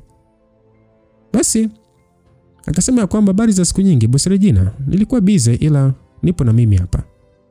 Regina akajibu asante sana. Mara baada ya kujua uelekeo Regina alianza kuondoka. Sally alipogundua hilo uso wake ulijikunja, lakini hakujaribu kumzuia. Hata hivyo Regina kabla hajachukua uelekeo alioelekezwa na Dr. Ronicus, alisimama kisha akageuka na kusema ya kwamba kwako wewe anaweza kuwa bosi wako, lakini kwenye moyo wangu ni mume wangu ambaye nakula naye meza moja na kuishi naye. Mara baada ya Regina kuondoka, Sally alikandamiza ngumi yake chini ya meza. Watu wengine walikuwa na hisia tofauti usoni mwao, lakini hakuna aliyesema neno lolote. Ronicus akasema kwamba tunaweza kuanza sasa maana Lucifer anarudi muda si mrefu. Ronicus akaambiwa kwamba kwa nini unadhania hivyo? Ronicus akasema kwa sababu kula pamoja si ndio jambo la kufurahisha jamani ama? Anaongea Ronicus kinafiki tu huku akitingisha mabega. Mara baada ya kupita mlango wa nyuma, Regina aliweza kuona njia iliyokuwa ikielekea moja kwa moja kwenye yani kuelekea kwenda mlimani huko. Ilikuwa ni njia iliyofunikwa na minazi, lakini hata hivyo kwa chini ungeweza kuona kilele cha eneo hilo. Ndio, ilikuwa ni sehemu ya juu kabisa ndani ya kisiwa chote, na ni sehemu ambayo ukisimama unaweza kuona mazingira ya visiwa vyote. Vilevile ni sehemu ambayo humruhusu mtu kuona vizuri jua likizama. Ndio maana eneo hilo liliitwa Suncliff. Mara baada ya Regina kutembea na kufika eneo hilo juu yake, hakuweza kumuona yeyote, lakini mara baada ya kusogea mbele zaidi, aliweza kumuona mtu aliyekuwa amelala kwenye nyasi. Regina alitaka kuongea, lakini ni pale pale alipogundua kuwa Hamza alikuwa amelala kiasi cha kutoa sauti. Alikuwa amelala fofofo, na mtu angeweza kujua alikuwa kwenye usingizi mzito kwa sababu ya uchovu mwingi. Ilionekana kama mtu ambaye hatimaye mwili wake ulikuwa umepata nafasi ya kupumzika. Sasa muda ule Regina aliweza kuelewa kwa uwezo uliokuwa nao Hamza, ilikuwa ni ngumu kwake kushindwa kugundua kwamba wamefika, ili hali walitumia usafiri wa ndege. Na pia alijua ni vigumu kwa Hamza kushindwa kutambua kama kuna mtu anamsogelea. Alijua ni vigumu sana, yani alijua kabisa mume wake hata huo unapiga hatua, yani umeachana naye mita kama 3 na unamfuata, atajua tu unamfuata yeye. Jibu moja tu ni kwamba Hamza hakujua kama wamefika, na pili alikuwa amechoka kiasi kwamba aliamua kujilaza fofofo. Labda ni kwa sababu eneo hilo ndilo aliloliamini kuwa salama zaidi, hivyo aliachia wasiwasi wote aliokuwa nao na kupotelea usingizini. Regina mara baada ya kuona jinsi Hamza alivyolala kwa amani, alisita kidogo kutaka kuamsha. Kisha akageuka kutaka kuondoka. Lakini ni muda huo huo alisikia sauti kutoka nyuma ikisema nani? Hamza alishtuka na kukaa mara moja. Mara baada ya kugeuka na kugundua ni Regina. Alijikuta akitoa tabasamu la wene. Akasema, "Oh wife, kumbe ni wewe. Mmefika saa ngapi?" Regina akasema kwamba bado tu nimekuamsha. Hamza akasema, "Ni muda mrefu sana sijalala kwa utulivu na moyo wangu wote, pia sijapumzika kwa siku kadhaa. Baada ya kuambiwa kuwa mpo angani, nikaamua kulala." Regina mara baada ya kusikia kauli hiyo, alitembea na kisha kuchuchumaa karibu yake. Akasema kwamba ndo mara yangu ya kwanza kukuona umelala usingizi mzito namna hii. Hata nilipofika sikuweza kukuona, unaonekana umechoka sana. Hamza akasema, "Da, mwili wangu unaweza kuvumilia, lakini nimetumia nguvu nyingi sana, hivyo uchovu haukosekani." Regina akasema, "Lakini si tumeambiwa umewaua Silvia na Mikaeli. Kwa nini bado umechoka sana?" Aliongea Regina huku akimsaidia Hamza kutoa majani yaliyokuwa kwenye nywele zake. Hamza akasema kwamba ijapokuwa najua ni kweli nimeshazima watu wa mahakama takatifu na watawala wa zama, na sasa sio tishio kwetu, bado napaswa kufikiria kwa umakini. Sitaki itokee nikapoteza mtu muhimu sana, mtu wangu mwingine muhimu sana. Kwa hiyo sitaki kufanya kosa lingine lolote. Aliongea Hamza huku akiwa na huzuni machoni. Regina alijihisi moyo wake kuuma na alijikuta akipeleka mkono wake kumshika usoni. Hamza hakuwa amepunguza ndevu kabisa na sura yake ilionekana ni kama vile ni kama amezeeka. Katika siku hizo 3 za kisasi, licha ya kwamba alifanikiwa, haikumaanisha alikuwa na furaha. Alikuwa akipigana huku akiwa na majonzi ya kumpoteza mshikaji wake. Basi Regina kwa sauti ya chini akasema, "Habi, miss you." Hamza alijikuta kishangazwa kidogo na kauli hiyo. Lakini ni muda huo huo alipanua mikono yake na kumkumbatia, huku akimfanya mrembo huyo kupata tulizo kwenye kifua chake. Hamza akasema kwamba baada ya mazishi ya ndugu yetu tutaondoka kwenda nyumbani. Aliongea Hamza na Regina alitingisha kichwa. Wawili hao waliishia kukumbatiana kwa zaidi ya dakika 2 au 3. Hakuna aliyesema chochote, lakini walihisi kuna muunganiko mkubwa kati yao. Muda huo huo Regina alikumbuka kilichomleta hapo.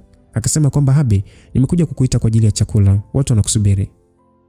Hamza aliangalia upande wa angani na kuona jua limeshazama. Na kwao muda huo ndio wa chakula cha usiku. Hivyo pale pale alisimama, akajikunguta kisha akamshika mkono Regina. Hamza akasema kwamba, "Halafu kweli bwana, muda umeshaenda na nina njaa kweli kweli. Twende zetu bwana mke wangu. Ukaonja ladha ya wapishi wa hapa kisiwani. Wote ni wataalamu wa juu sana na wana nyota 3 kwenye masuala ya upishi. Hivi unajua wamekuja wenyewe kwa maamuzi yao kwa ajili ya kunipikia tu." Aliongea Hamza kijigamba. Basi akasema kwamba, "Najua wewe ni mtu mzito sana.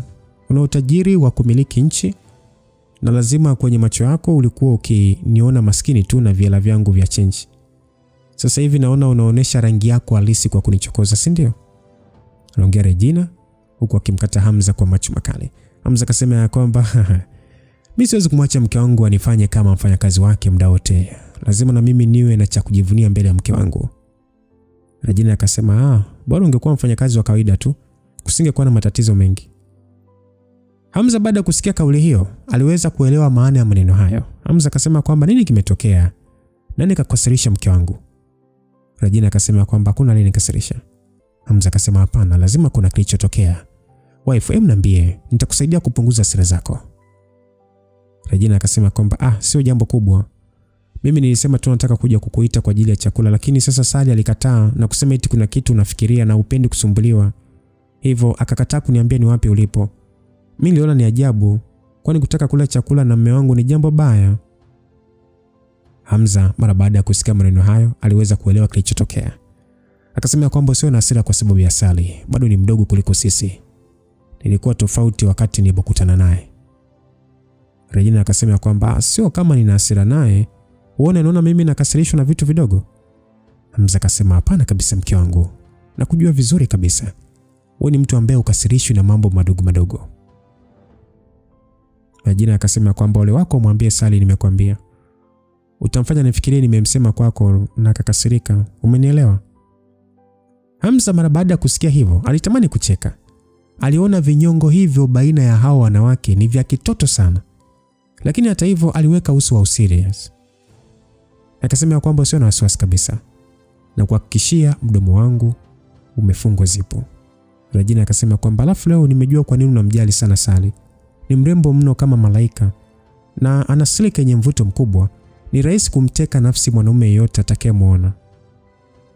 Hamza mara baada ya kusikia maneno hayo, akili yake ilicheza na kufikiria kuongea kwa uangalifu mkubwa sana, la sivyo atamchokoza Regina sekunde sifuri. Hamza akasema kwamba ni kweli na nimefahamu tokea akiwa mdogo. Hivyo namjali sana kama mdogo wangu. Regina akasema kwamba ni kweli kwako ni kama mdogo wako? Hamza akasema kabisa, tumekuwa pamoja kwa muda mrefu sana. Kama kuna lolote lingetokea kati yetu basi lingeshatokea muda mrefu sana. Regina mara baada ya kusikia hivyo, uso wake kidogo ulilainika na pale pale alimshika Hamza mkono. Akasema kwamba basi sasa hivi nitamchukulia kama wifi yangu, isitoshe ni mdogo wako. Hamza alijikuta akicheka kwa sauti huku moyoni akijiambia ni heri hakukosea kwenye jibu lake. Hamza akasema kwamba wife, tumeachana ndani ya siku chache tu. Umeingia lini kwenye level ya nusu mzunguko? Unaonekana kuwa na juhudi kubwa za mafunzo. Regina akasema kwamba nini? Nimefikia level ya nusu mzunguko? Hamza akasema ina maana wewe hujajua? Au hakuna aliyekwambia? Regina akasema hakuna aliyeniambia, ila mwili wangu umekuwa mwepesi zaidi. Sasa hivi naweza kuzuia pumzi kwa muda mrefu sana. Kwa hiyo ni kwa sababu nimepanda level ama? Hamza alitingisha kichwa na aliona pengine ni kwa sababu watu wengi hawakuwa wakijua mbinu ambayo Regina anajifunza. Ndio maana wameshindwa kutambua.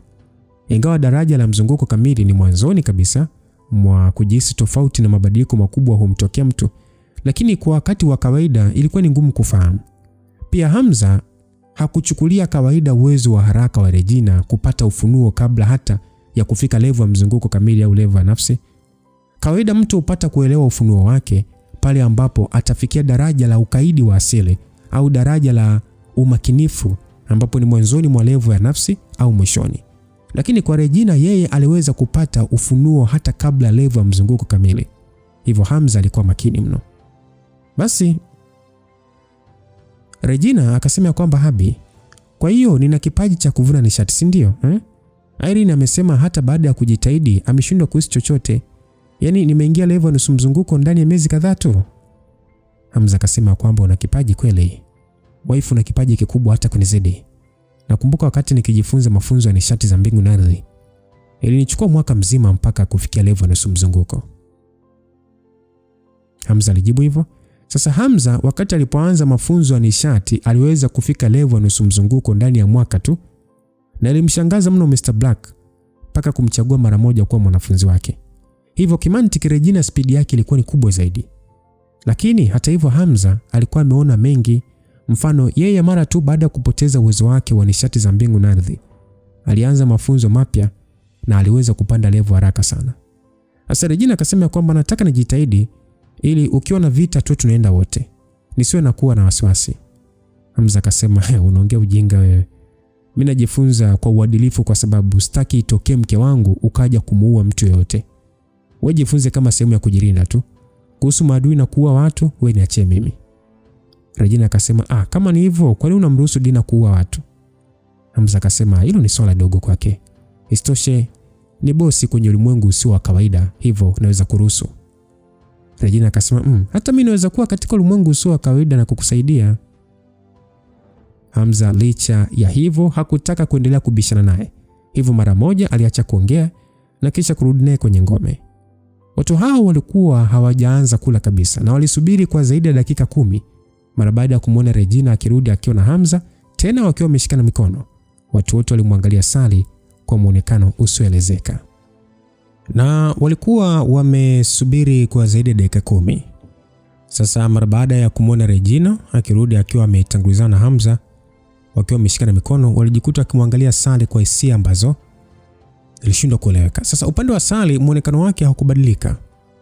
Badala yake alisimama kwa heshima akimsubiria Hamza aketi kwenye nafasi yake.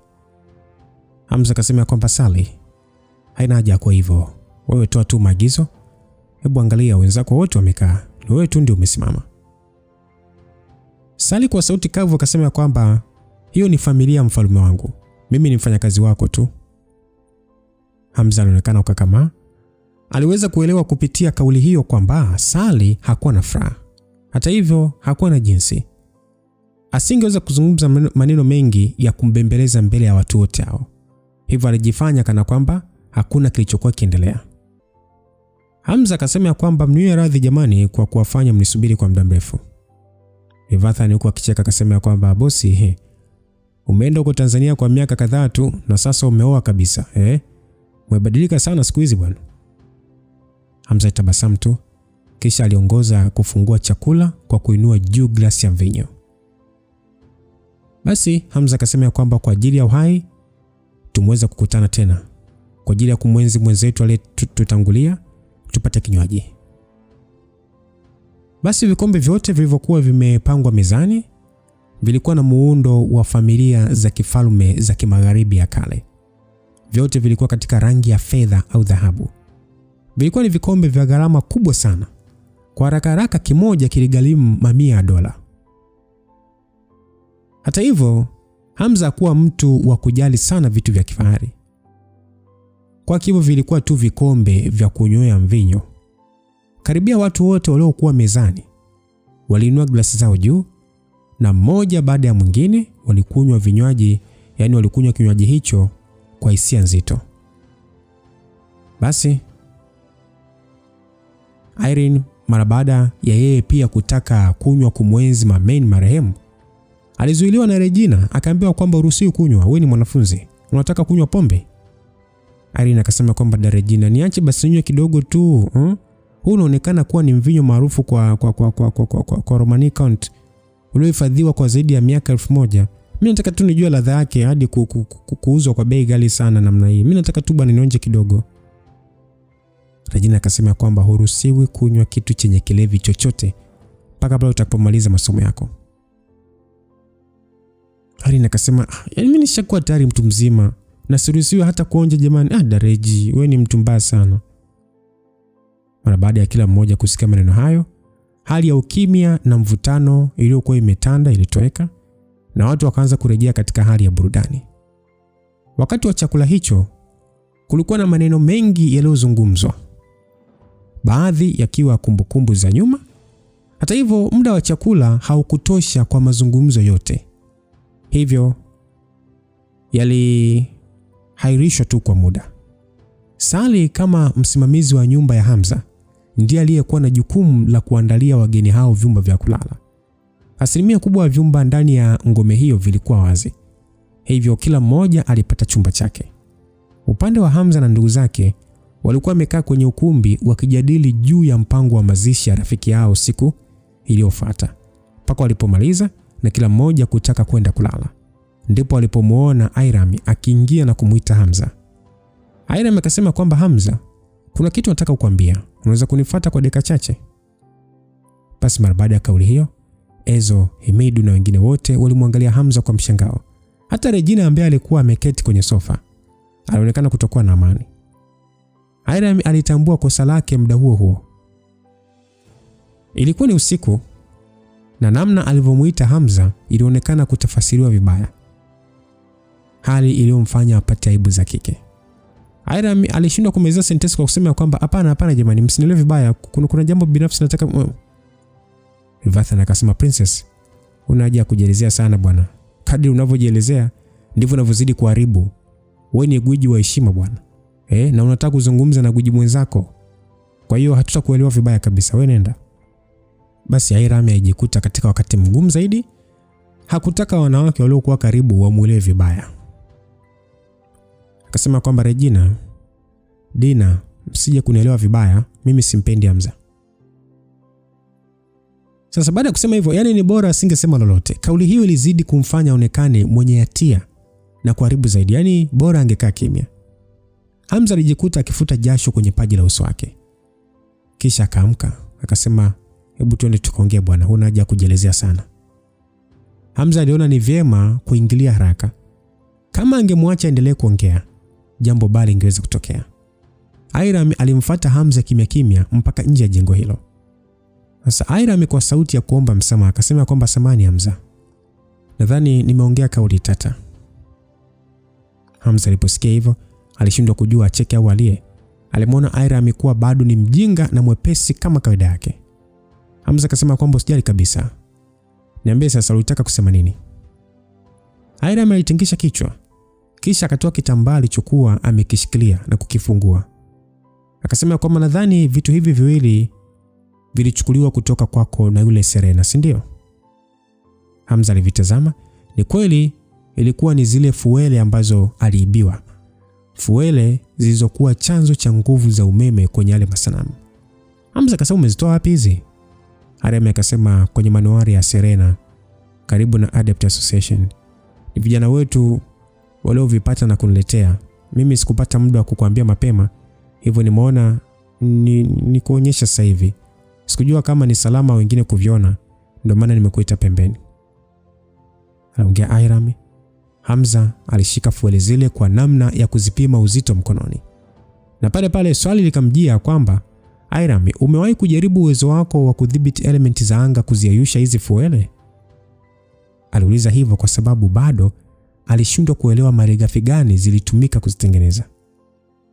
Tangu siku alipomwona yule mzee kijijini kwa Wahinde akiwa na mkongojo wenye mawe kama hayo, alihisi huenda sio vitu adimu sana. Isitoshe kulikuwa na wanakijiji wengi wa kabila hilo.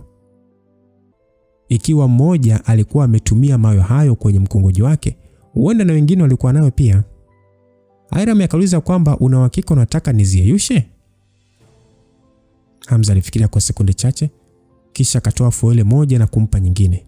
Akasema kwamba hebu tuyeyushe hii, tuone nini kitatokea. Airam akajibu sawa. Basi alichukua fuele ile moja na kuirusha angani. Mara baada ya kutiisha nguvu zake, ile fuele ilianza kutoa nyuzi nyingi za rangi tofauti zilizokuwa ni kama miale angani. Kupitia mwanga huo, Hamza alianza kuhisi msisimko mkubwa wa kimwili, tena uliomtisha mno. Hamza akasema, Airam, acha kuendelea. Aliongea Hamza kwa sauti ya juu. Airam na yeye alihisi hatari ya kile kilichokuwa kiendelea, hivyo haraka sana aliacha. Ile fuele ilianguka chini na mwangaza wake kuzimika ghafla, na ikawa ni kama hakuna kilichotokea. Airam akasema kwamba inaonekana ndani yake kuna kitu kimefichwa. Muundo wake ni mgumu mno, yaani kijaribu kuyeyusha yote itanichukua muda mrefu. Hamza akasema kwamba hili jiwe liliapa masanamu nguvu ambazo zilifanya kupitia kipindi kigumu sana kutokana na mashambulizi yao. Inaonekana kuna nguvu isiyo ya kawaida ndani yake. Aliongea Hamza, na ndio muda ule Airam alionekana kama mtu aliyegundua jambo na kumfanya aongee chini. Akasema kwamba vipi, kuna kitu ulichogundua? Hamza akasema hamna, nilikuwa nikijiuliza kama nitaweza kweli kuyayusha. Hamza alimwangalia kwa muda kisha akapuuza. Akasema kwamba tuachane na hile kwa sasa, kijue kidogo hivi kina nguvu kubwa namna hii. Nilihisi kama roho yangu inataka kunitoka. Nadhani ni bora tusifanye chochote kwa sasa. Akaambia kwamba okay, uko sahihi. Kwa ajili ya usalama wetu na wengine hatupasi kuzigusa. Basi Hamza alivuta pumzi. Alipanga kuviweka mbali na yeye, isije tokea zikalipuka zipo mfukoni. Kwa kuwa sasa alipanga kuondoka kisiwani, aliamua kuziacha hapo hapo. Ukweli ni kwamba licha ya Serena kuiba mawe hayo, ilionekana hakujua matumizi yake, kwani sayansi ya kawaida ilishindwa kutoa majibu. Hamza alipoingia tena ndani ya ngome, alishuka hadi kwenye vyumba vya chini ardhini, akaficha fuele hizo, kisha akarudi chumbani kwake. Mara baada ya kusogea kwenye mlango, ili anataka kufungua tu na kuingia, aliweza kuhisi ndani yake kulikuwa na mtu. Wife. Hamza alifungua mlango na kisha kuingia ndani. Hata hivyo alipokelewa na mwili mlaini wa Regina ambao haukuwa umestiliwa na nguo. Regina alijikuta akishtuka kwa hofu kiasi cha kujifunika eneo la juu na mikono yake. Hata hivyo viganja vyake vya mikono vilikuwa vidogo kushindwa kuziba maeneo muhimu. Hamza ndio muda huo aligundua Regina alikuwa akitoka bafuni na alikuwa akijifuta maji na taulo, hivyo hakuwa na nguo yoyote mwilini. Japokuwa Regina aliwahi kuficha, lakini macho ya Hamza aliweza kuona kila kitu na kumfanya kutoa macho na kuacha mdomo wazi kama kabano na mlango. Regina alihisi aibu na hasira kwa wakati mmoja, na alishia kumwangalia Hamza. Akamwambia kwamba unaangalia nini, toka nje. Hamza akasema lakini upo ndani ya chumba changu. Alafu waifu, si umekuja ili tulale wote ama? Regina akasema nini? Naam, ndio muda ule Regina alijua Sally aliwapangia chumba kimoja kwa kuamini walikuwa ni mke na mume kwa ajili ya kulala pamoja. Hamza hakujali mshangao wa Regina. Mara baada ya kufika katikati ya chumba, alivua shati lake na kutupa pembeni na kisha akaendelea na kuvua suruali. Hamza akasema kwamba wife, huna haja ya kuona aibu. Mimi ni mume wako. Usiponionyesha mimi, unapanga kumuonesha mwanamume mwingine? Anaongea Hamza huku akimwangalia mwanamke huyo. Mapaja yake alionona na moyo wake ulianza kwenda mbio. Regina haraka haraka alikimbilia pembeni ya kitanda, akimpa Hamza mgongo na kisha akachukua blanketi na kujifunika. Akasema kwamba usiendelee kuvua nguo zako, nenda kalale chumba kingine. Hamza akasema kwa nini? Wakati hiki ni chumba changu. Kisiwa chote cha Twarani ni cha kwangu. Yaani nyumbani kwangu nishindwe kabisa kulala sababu ya mke wangu? Regina akasema kwamba lakini tumekubaliana mpaka tufanye harusi bwana, na ukaidi utafanya hivyo. Kwa hiyo unavunja ahadi yako, si ndio? Hamza akasema wife, kwani mimi nimekufanya nini? Mbona unafikiria mbali hivyo? Regina akasema staki. Regina ajikuta akijingata-ngata huku akishindwa kujua cha kufanya. Basi Regina akasema kwamba hapana, vyote vile nenda kalale kwenye chumba kingine. Na baada ya kuongea vile, Hamza alishia kutingisha kichwa chake kuashiria kukubaliana naye. Akasema kwa sababu umesema wewe mke wangu, nitaheshimu maamuzi yako. Basi Hamza kimya aliinua nguo zake na kisha aligeuka na kutoka kwenye chumba hicho. Mara baada ya kutoka nje ya mlango, alianza kujiongelesha akasema kwamba hapa nipo mashariki kwenye chumba kikubwa. Upande ule lazima kitakuwa ni chumba cha Dina. Safi. Ngoja tuanze na Dina upande wa karibu. Baada ya kuongea hivyo, sauti ikasikika ikasema kwamba we, simama. Hamza kwa amefunga mlango na alikuwa akiongea kwa nguvu. Regina mara baada ya kusikia kauli hiyo, alijikuta akimzuia Hamza. Hamza akasema kwamba wife, kuna tatizo huko ndani? Regina akasema wewe. Regina alionekana kufikiria kwa sekunde kadhaa. Regina akasema kwamba na wasiwasi watu wataniona mwanamke kichaa kwa kufukuza kwenye chumba chako. Unaweza kulala tu ndani. Anaongea Regina. Hamza kusikia hivyo, alijikuta akihisi furaha kwenye moyo wake. Lakini alijifanyisha alikuwa ameshafanya maamuzi. Akasema kwamba sidhani kama ni vizuri. Bado hatujafanya harusi, kwa hiyo siwezi kuwa mwanaume wa hivyo eti. Regina akasema kwamba Hamza, hivi unafanya makusudi kunichokoza, si ndio? Anaongea Regina huku akiwa ametoa macho. Sasa Hamza alijifanyisha kushtuka na kisha aliacha kila alichotaka kufanya na kugeuka kurudi ndani huku akitoa tabasamu. Hamza akasema ya kwamba hamna bwana, ila asante mke wangu, ngoja nianze na kuoga kwanza. Ingawa kwa nje jengo hilo ama ngome hiyo ilionekana kama imezeeka, lakini ndani mandhari yake yalikuwa ni mazuri mno kama hoteli za nyota 5. Mfano sehemu ya kuogea tu kulikuwa na jacuzzi ambalo lilikuwa likitoa maji ya moto. Hamza alitamani kuingia ndani ya jacuzzi hilo na kuenjoy kwa muda.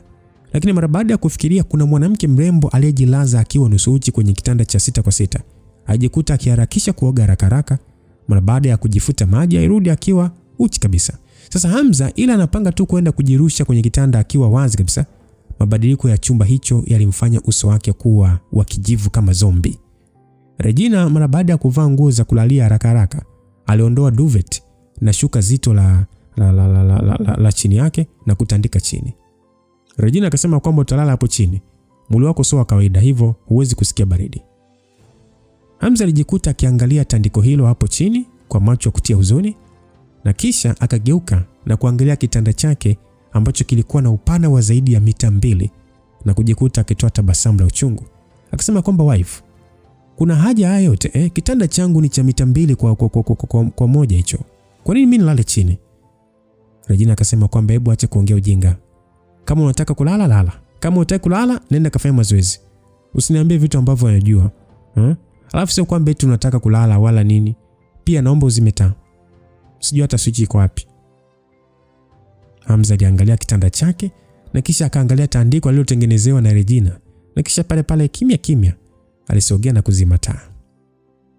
Mara baada ya chumba kuwa na giza, Hamza pale pale alijirusha kwenye kitanda na kuingia ndani ya blanketi ambalo alikuwa amejifunika Regina bila kuongea neno.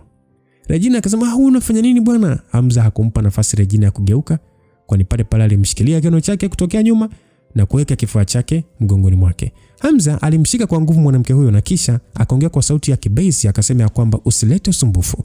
Nitalala tu nikiwa nimekumbatia. Ukisumbua usije kunilaumu kwa nitakachofanya. Mwanzoni Hamza alijua Regina ataleta usumbufu, lakini baada ya kuongea hivyo, Regina alishia kubetua midomo yake na kisha kutulia. Hamza alijikuta akitoa pumzi ya weni. Muda ule mkono wake wa kushoto ulikosa nafasi ya kuweka. Hivyo aliunyanyua na kuweka kwenye kichwa cha mwanamke huyo. Regina akasema kwamba wewe bwana, unakandamiza nywele zangu. Hamza akasema, sawa. Hamza alishia kusogeza mkono wake na kisha kuweka sawa nywele za mrembo huyo, na pale pale chumba kilionekana kutulia. Wakati wawili hao wakiwa wanasikilizana pumzi zao, Hamza alishindwa kujizuia na kusogeza pua yake karibu na bega la mwanamke huyo na kusema kwamba, wife, kwa nini unanukia sana? Regina akajibu, sinuki chochote bwana, ni pua zako tu. Hamza akasema, huwezi kusikia harufu unayotoa kwa sababu pua zako zimeshazoea. Regina akasema, nimekuwa mnyama mpaka nitoa harufu ama? Hamza akasema, ninamaanisha mwili wako unanukia vizuri sana. Aliongea Hamza huku muda ule mkono wake wa kulia aliupandisha mpaka kwenye tumbo la Regina kama vile hakuwa akifanya makusudi. Katika mchakato huo, Regina licha ya kuhisi mkono huo ukisogea hakuongea chochote. Hamza pale pale alijua anapaswa kuendelea na mashambulizi. Na haikuchukua muda, mkono wa Hamza ulisogea na kushika sehemu ya ndoto zake. Hamza mara baada ya kusikia mguno huo wa puani ukitoka kwa Regina, mara baada ya kushika sehemu ya ndoto zake, mwili wake wote ulilipukwa na moto wa nyika, huku mapigo yakimwendea ndivyo sivyo. Ingawa alijua tokea mwanzo Regina alikuwa amejaliwa mwili na umbo zuri, lakini hakutegemea atakuwa na utamu wa aina hiyo.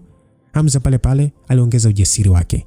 Wakati akifurahia, alitaka pia kufanya shambulizi ambalo litamfanya mwanamke huyo kukubali kushindwa.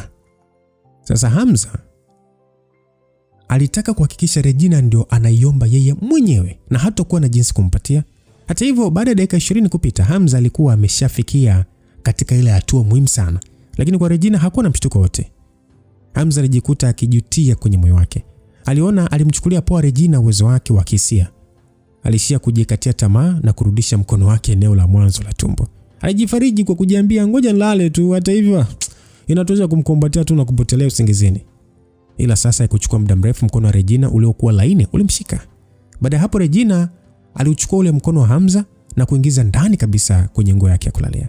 Hamza alijikuta akitetemeka. Alijiambia, ina maana Regina anamruhusu kabisa kushika kwa ndani, au alikuwa hanogewi kushikwa kwa juju?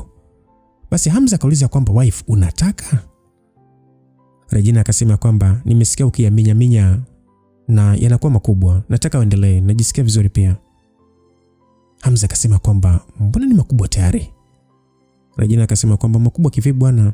Utaki yakiwa makubwa zaidi? Sauti ya Regina ilikuwa ni ya chini kiasi kwamba haikuwa ikisikika vizuri. Hamza alijikuta akivuta pumzi nyingi huku akishindwa atoe chozi ama acheke. Ingawa alikuwa akifurahia kuyashika, lakini kitendo hicho kilimpa mnyanyaso mkubwa sana. Regina akasema kwamba, kama hutaki basi acha. Aliongea Regina mara baada ya kuona Hamza mkono wake haukuwa ukifanya chochote, hivyo aliondoa. Hamza alijikuta akigwaya na kisha pale pale arudisha mkono wake. Sasa Hamza akasema, kuyabonyeza tu, kama nisipobonyeza mimi nani atabonyeza? Ngoja nikusaidie mke wangu yawe makubwa zaidi. Basi kazi hiyo aliona ilikuwa ni ya kwake na asingeruhusu mtu yeyote kuifanya. Usiku huo haukuwa mzuri kabisa kwa Hamza. Alijihisi ni kama mtoto ambaye alikuwa akicheza na ndege zilizokuwa zikipita juu angani moja baada nyingine. Kwa kifupi, ulikuwa ni usiku wa mateso kwake. Jambo moja tu ambalo lilimfurahisha Hamza ni kwamba angalau uhusiano wake na Regina ulikuwa umepita hatua kubwa, ingawa hatua ya mwisho bado. Lakini mpaka kufikia hapo alishakubaliwa kwa kila kitu, iwe ni kihisia au kimwili. Sasa siku iliyofuatia asubuhi, mara baada ya kufungua kinywa, watu wote ndani ya kisiwa walikusanyika ufukweni chini ya mlima. Wazee, watoto, vijana waliojeruhiwa, haikujalisha alikuwa nani, wote walikusanyika huku wakiwa katika sura zilizojaa majonzi.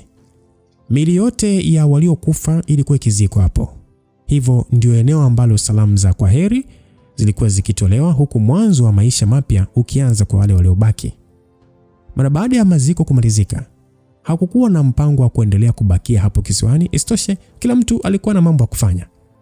Sasa Hamza hakusahau pia kulikuwa na watu wa jicho la anga ambao wanamsubiria. Sio hivyo tu, pia alikuwa amemwaahidi Julia kwamba atamsaidia kusimamia swala zima la udahili wa Hidden Lands, na takribani muda ulikuwa umeshawadia.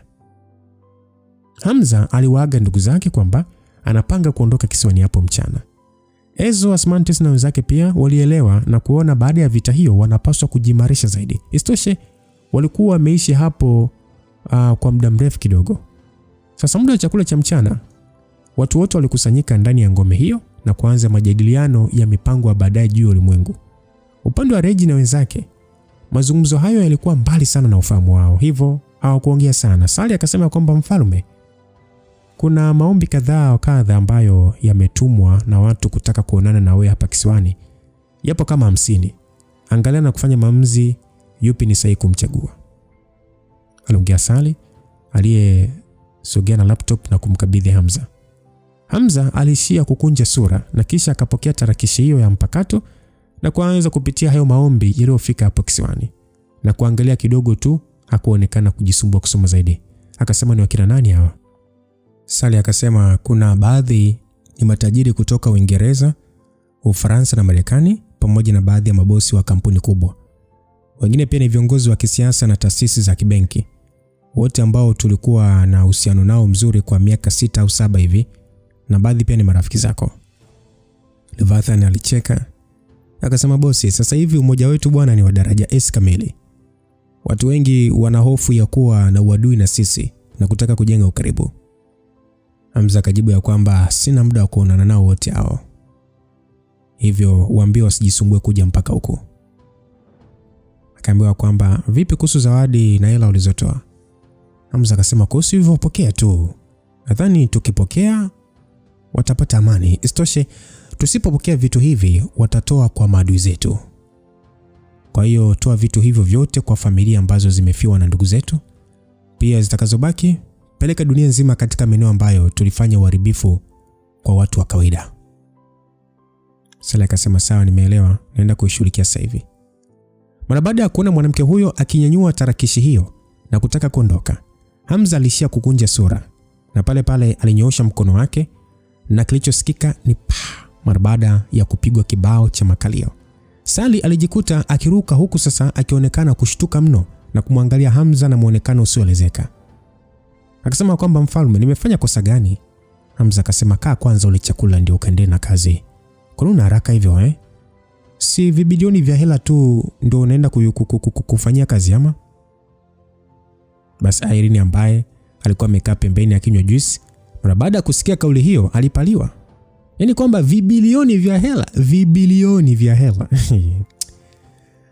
Wanawake wengine pia walikuwa katika mshangao wa kumwangalia Hamza. Akasema kwamba mbona wote mnanishangaa hivyo? Katika vitu vilivyoorodheshwa kutolewa na hao watu ni makadirio ya bilioni 10. Sio kama naongea ujinga.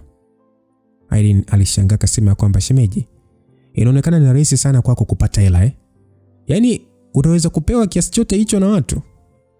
Hamza akasema kwamba ni hela kidogo sana hiyo. Kuna matajiri wengi sana kwenye hii dunia. Hao ni wachache tu waliojichanga kwa pamoja. Lakini unatumia siku moja au 2 kurudisha kiasi chote alichotoa. Regina akasema, yaani unakasirisha mno. Kwa hela zote ulizokuwa nazo, lakini bado tu ulikuwa ukijifanyisha huna hela na kutamani za kwangu.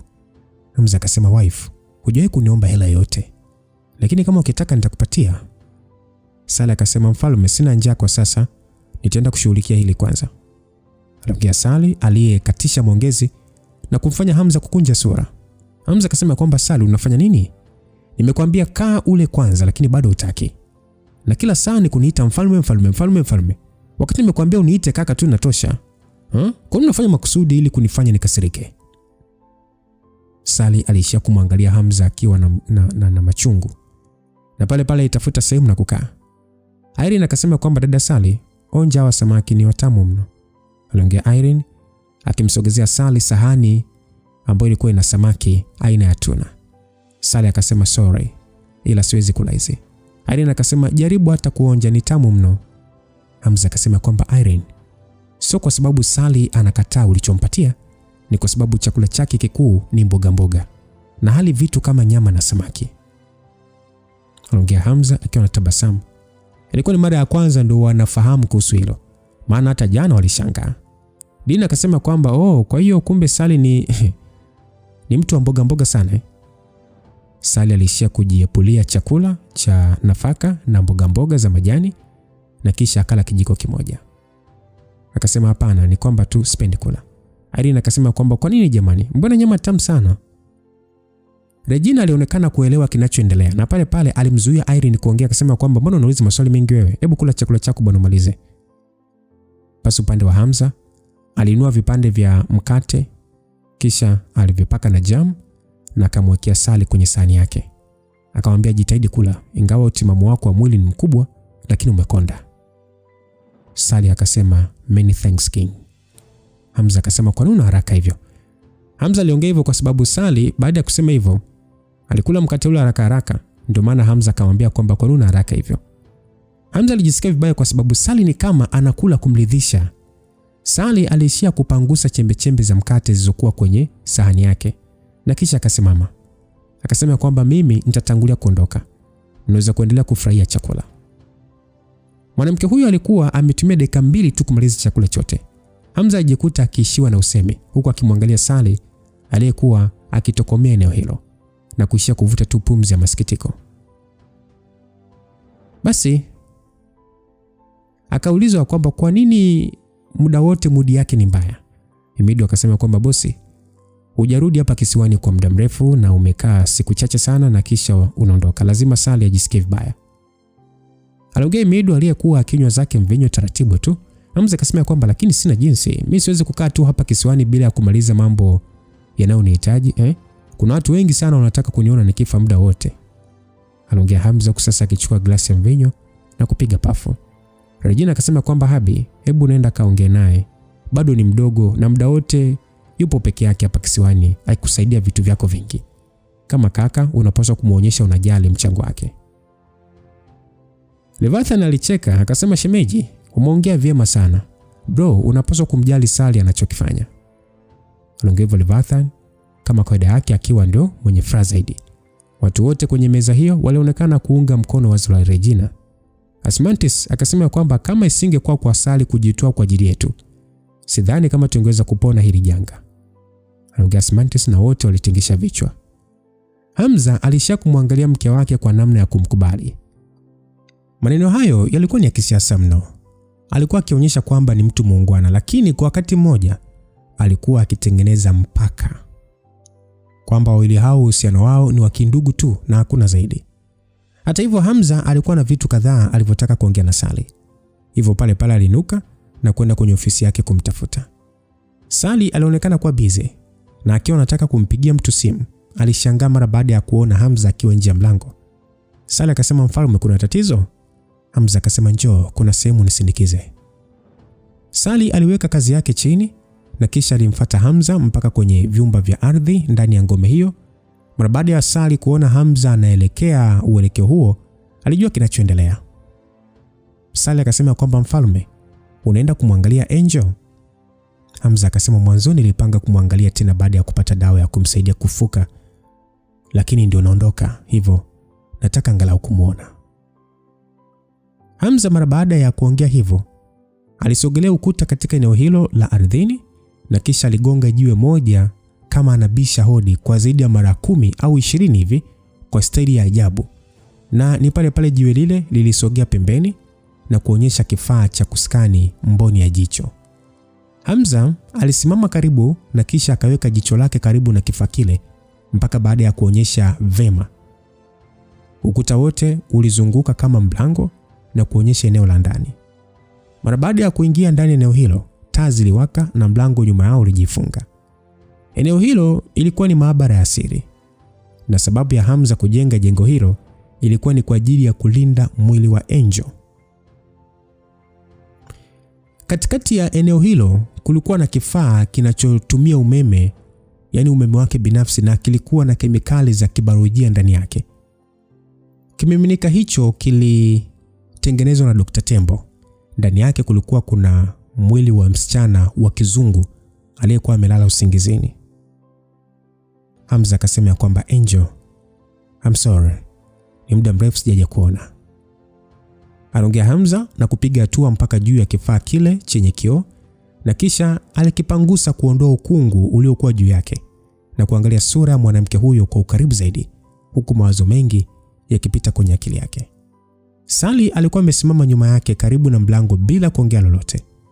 Mara baada ya muda, Hamza aligeuka na kusema kwamba Sally, hivi unajua Angel ni kama nani kwangu?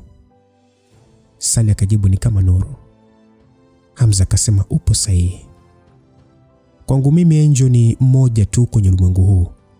Isingekuwa yeye, ningeshatumbukia kwenye shimo la ukiwa ambalo ingekuwa ni ngumu sana kutoka.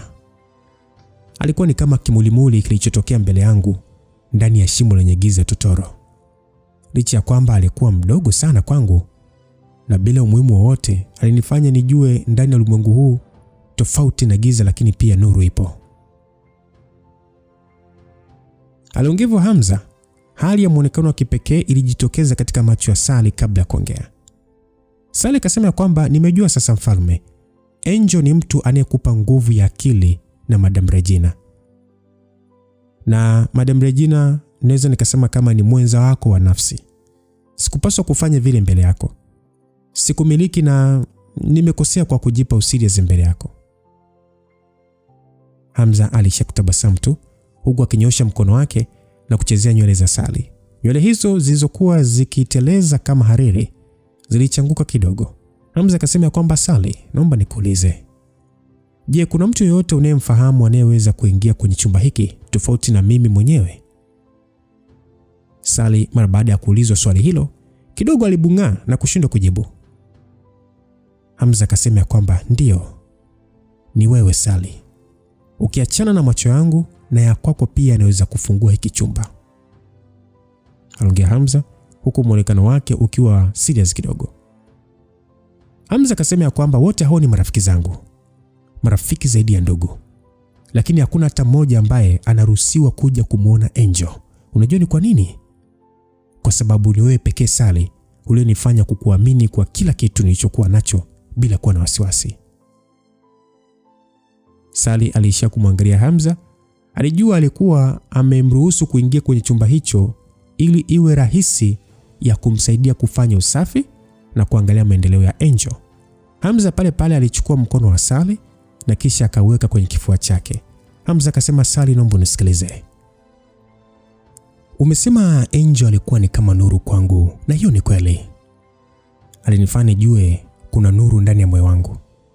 Hata hivyo alinitupia kamba ya kutoka kwenye shimo la watawala wa zama, hatua kwa hatua, na kunitia moyo na kwenye kiza kinene cha ulimwengu wa giza. Ni wewe Sally.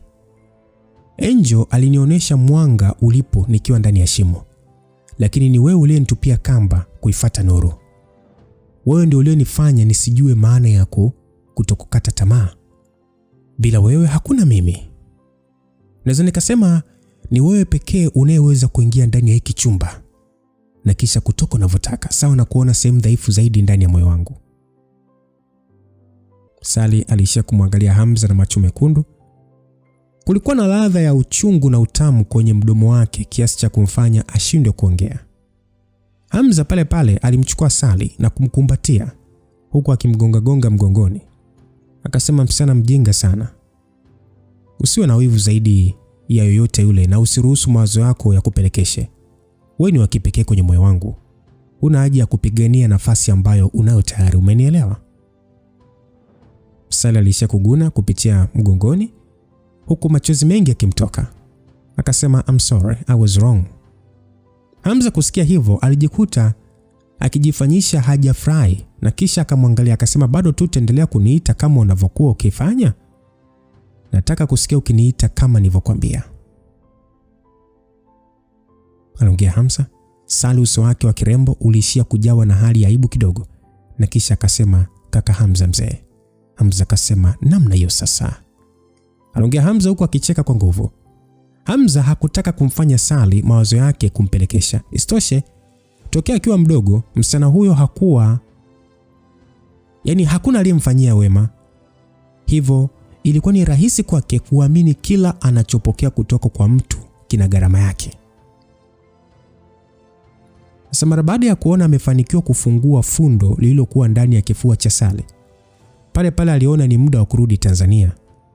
Saa 8 za mchana, Hamza pamoja na wanawake wote wa Afande Himidu waliondoka kisiwani. Kuhusu Dr. Ronicus, alikuwa amechukizwa na kitendo cha kutekwa na jeshi la Kimarekani licha ya juhudi zake zote kusaidia wagonjwa. Hivyo hakuwa na mpango wa kurudi na kupanga kufungua hospitali yake hapo kisiwani. Upande wa Iram, yeye alipanda ndege kurudi nchini kwao kwa sababu baba yake alishatangaza kufutwa kwa ndoa yake na Frederick.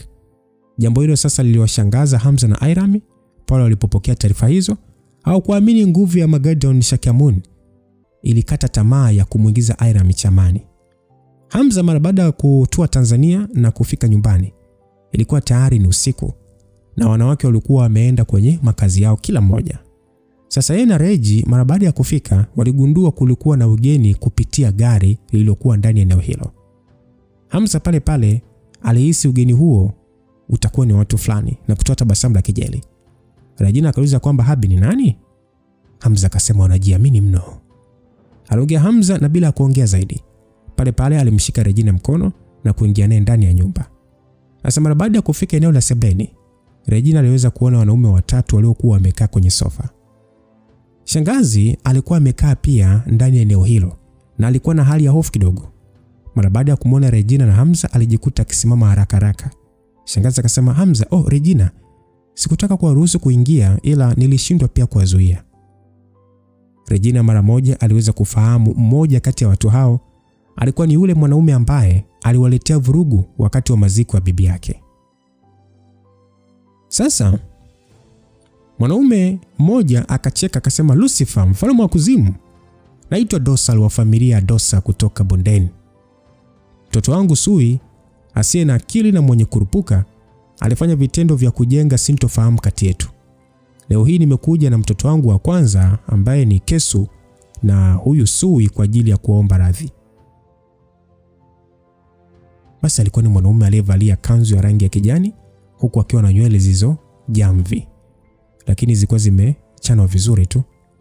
Alikuwa na aina fulani hivi ya tabasamu usoni mwake. Ndio kiongozi wa familia ya Dosa huko Bondeni ambaye alipewa alfabeti ya L, maana yake Dosal. Yaani ni kwamba kwa utamaduni wa familia ya Dosa, yani DOSA, kila kiongozi wa familia hupewa alfabeti yake. Mfano, babu yake Regina alipewa M na kuitwa Dosam Dosa. Na huyo mzee aliitwa Dosal Dosa. Kwa hiyo kama wewe unaitwa labda Diana ama Daudi, utaitwa Dosadi Dosa. Kwa hiyo wote wanaongezewa herufi moja mbele kwenye neno Dosa, ikimaanisha ni kizazi cha pili kutoka kwa Dosa. Na wanaofuatia wanapatiwa majina yoyote kulingana na utaratibu. Hivyo kiukubwa wa kindugu, yani kiukubwa na kindugu, Dosal alikuwa ni babu yake Regina wa pili. Sababu yake Regina tunafahamu anaitwa Dosam. Sasa huyu anaitwa Dosal. Alikuwa ni babu yake Regina wa pili, ila hakuwa na damu halisi ya Dosa kwa sababu alilelewa wakati alipokuwa mdogo. Ni Dosam peke yake ndiye aliyekuwa na damu halisi ya familia ya Dosa. So baada ya tukio lile la Sui kutaka kuchukua kwa nguvu pete ya babu yake, nadhani utakuwa unakumbuka Regina alivyoenda kumzika bibi yake, huyu Sui alitokea kutaka kuchukua pete ya babu yake. Regina hakuonekana kufurahishwa kabisa na huyo babu yake mwingine. Ukiachana na Sui, kulikuwa na Kesu. Huyu alikuwa ndio mtoto wake wa kwanza, mzee Dosal. Kwa sababu kuna Kesu na kuna Sui. Hawa ni watoto wa Dosal. Aliyeenda kumsumbua Regina anaitwa Sui. Kaka yake anaitwa Kesu. Kwa hiyo mzee Dosal ndo amekuja kuomba msamaha. So ilionekana familia hiyo ilikuwa ikijua kuhusu Hamza na pia yale ambayo amefanya. Hata kama nchi ndogo zinaweza zisijue kile kilichotokea, lakini kwa watu wa binamu walikuwa na uwezo wa kupata habari zote. Familia hiyo mara baada ya kumuona Hamza hawakutaka kabisa kuonyesha uzembe. Mzee Dosal mara baada ya kuona macho makali ya Regina alishia kujichekesha tu. Akasema kwamba Regina, hii ni mara yangu ya kwanza kukutana na wewe. Najua umekuwa na hisia mbaya dhidi ya mimi babu yako, lakini tafadhali naomba usikilize maelezo yangu. Isitoshe sisi wote ni familia na lengo letu ni kuona familia yetu inaendelea kukua na kustawi kwa vizazi na vizazi. Shangazi akasema, unaongea unafiki tu wewe. Kama isingekuwa Hamza, tungekuwa tumeshakufa muda mrefu tu. Familia gani unaoizungumzia? Anaongea shangazi kwa hasira, lakini Regina alimzuia akisema kwamba shangazi, usiendelee kuongea. Shangazi akasema kwamba Regina, hawa hawana nia nzuri kwetu. Tafadhali usiwe na moyo mlaini. Regina akasema kwamba sawa shangazi, niachie ili kwa sasa napumzika, nitadili nalo. Japokuwa shangazi alikuwa na hasira, alijikuta akitulia mara baada ya Regina kuongea. Ukweli hakutaka kabisa kuziona sura hizo kutokana na yale yaliyotokea. Regina akasema mnaweza kukaa. Anaongea Regina akiwa na utulivu, akiwaashiria wageni wale wakae. Hamza hakuongea chochote mwanzo mwisho. Hakujua Regina alikuwa akipanga nini kudili na ndugu zake hao. Ila alijiambia kwamba kama Regina akitoa maagizo ya kuua, basi atatekeleza bila kujiuliza mara mbili na kisha kwenda kumalizana na Matthias Huge. Sasa kipi ambacho kitaendelea? Tukutane sehemu ya 89 kwa mapenzi yake Mwenyezi Mungu. Kumbuka mdoto ulikuwa nami Lucas Lumbas, na nikushukuru pia kuendelea kunivumilia kutokana na hali yangu kidogo. Homa, mafua vimenizunguka sana ndani ya mwili wangu, kwa hiyo tuendelee kuombeana uzima na mnajitahidi kuweka mwili sawa, lakini pia kumuomba Mungu niweze ama afya yangu iweze kutengemaa. Kwa hiyo tuendelee kuombeana, naamini kesho itakuwa ni bora zaidi kuliko ya leo. Mungu awe nawe mpaka tutakapoonana tena sehemu nyingine ya simulizi nzuri kabisa Hamza. Tuendelee kufahamu mengi zaidi. Mdoto ulikuwa nami Lucas Lumbas. Bye bye.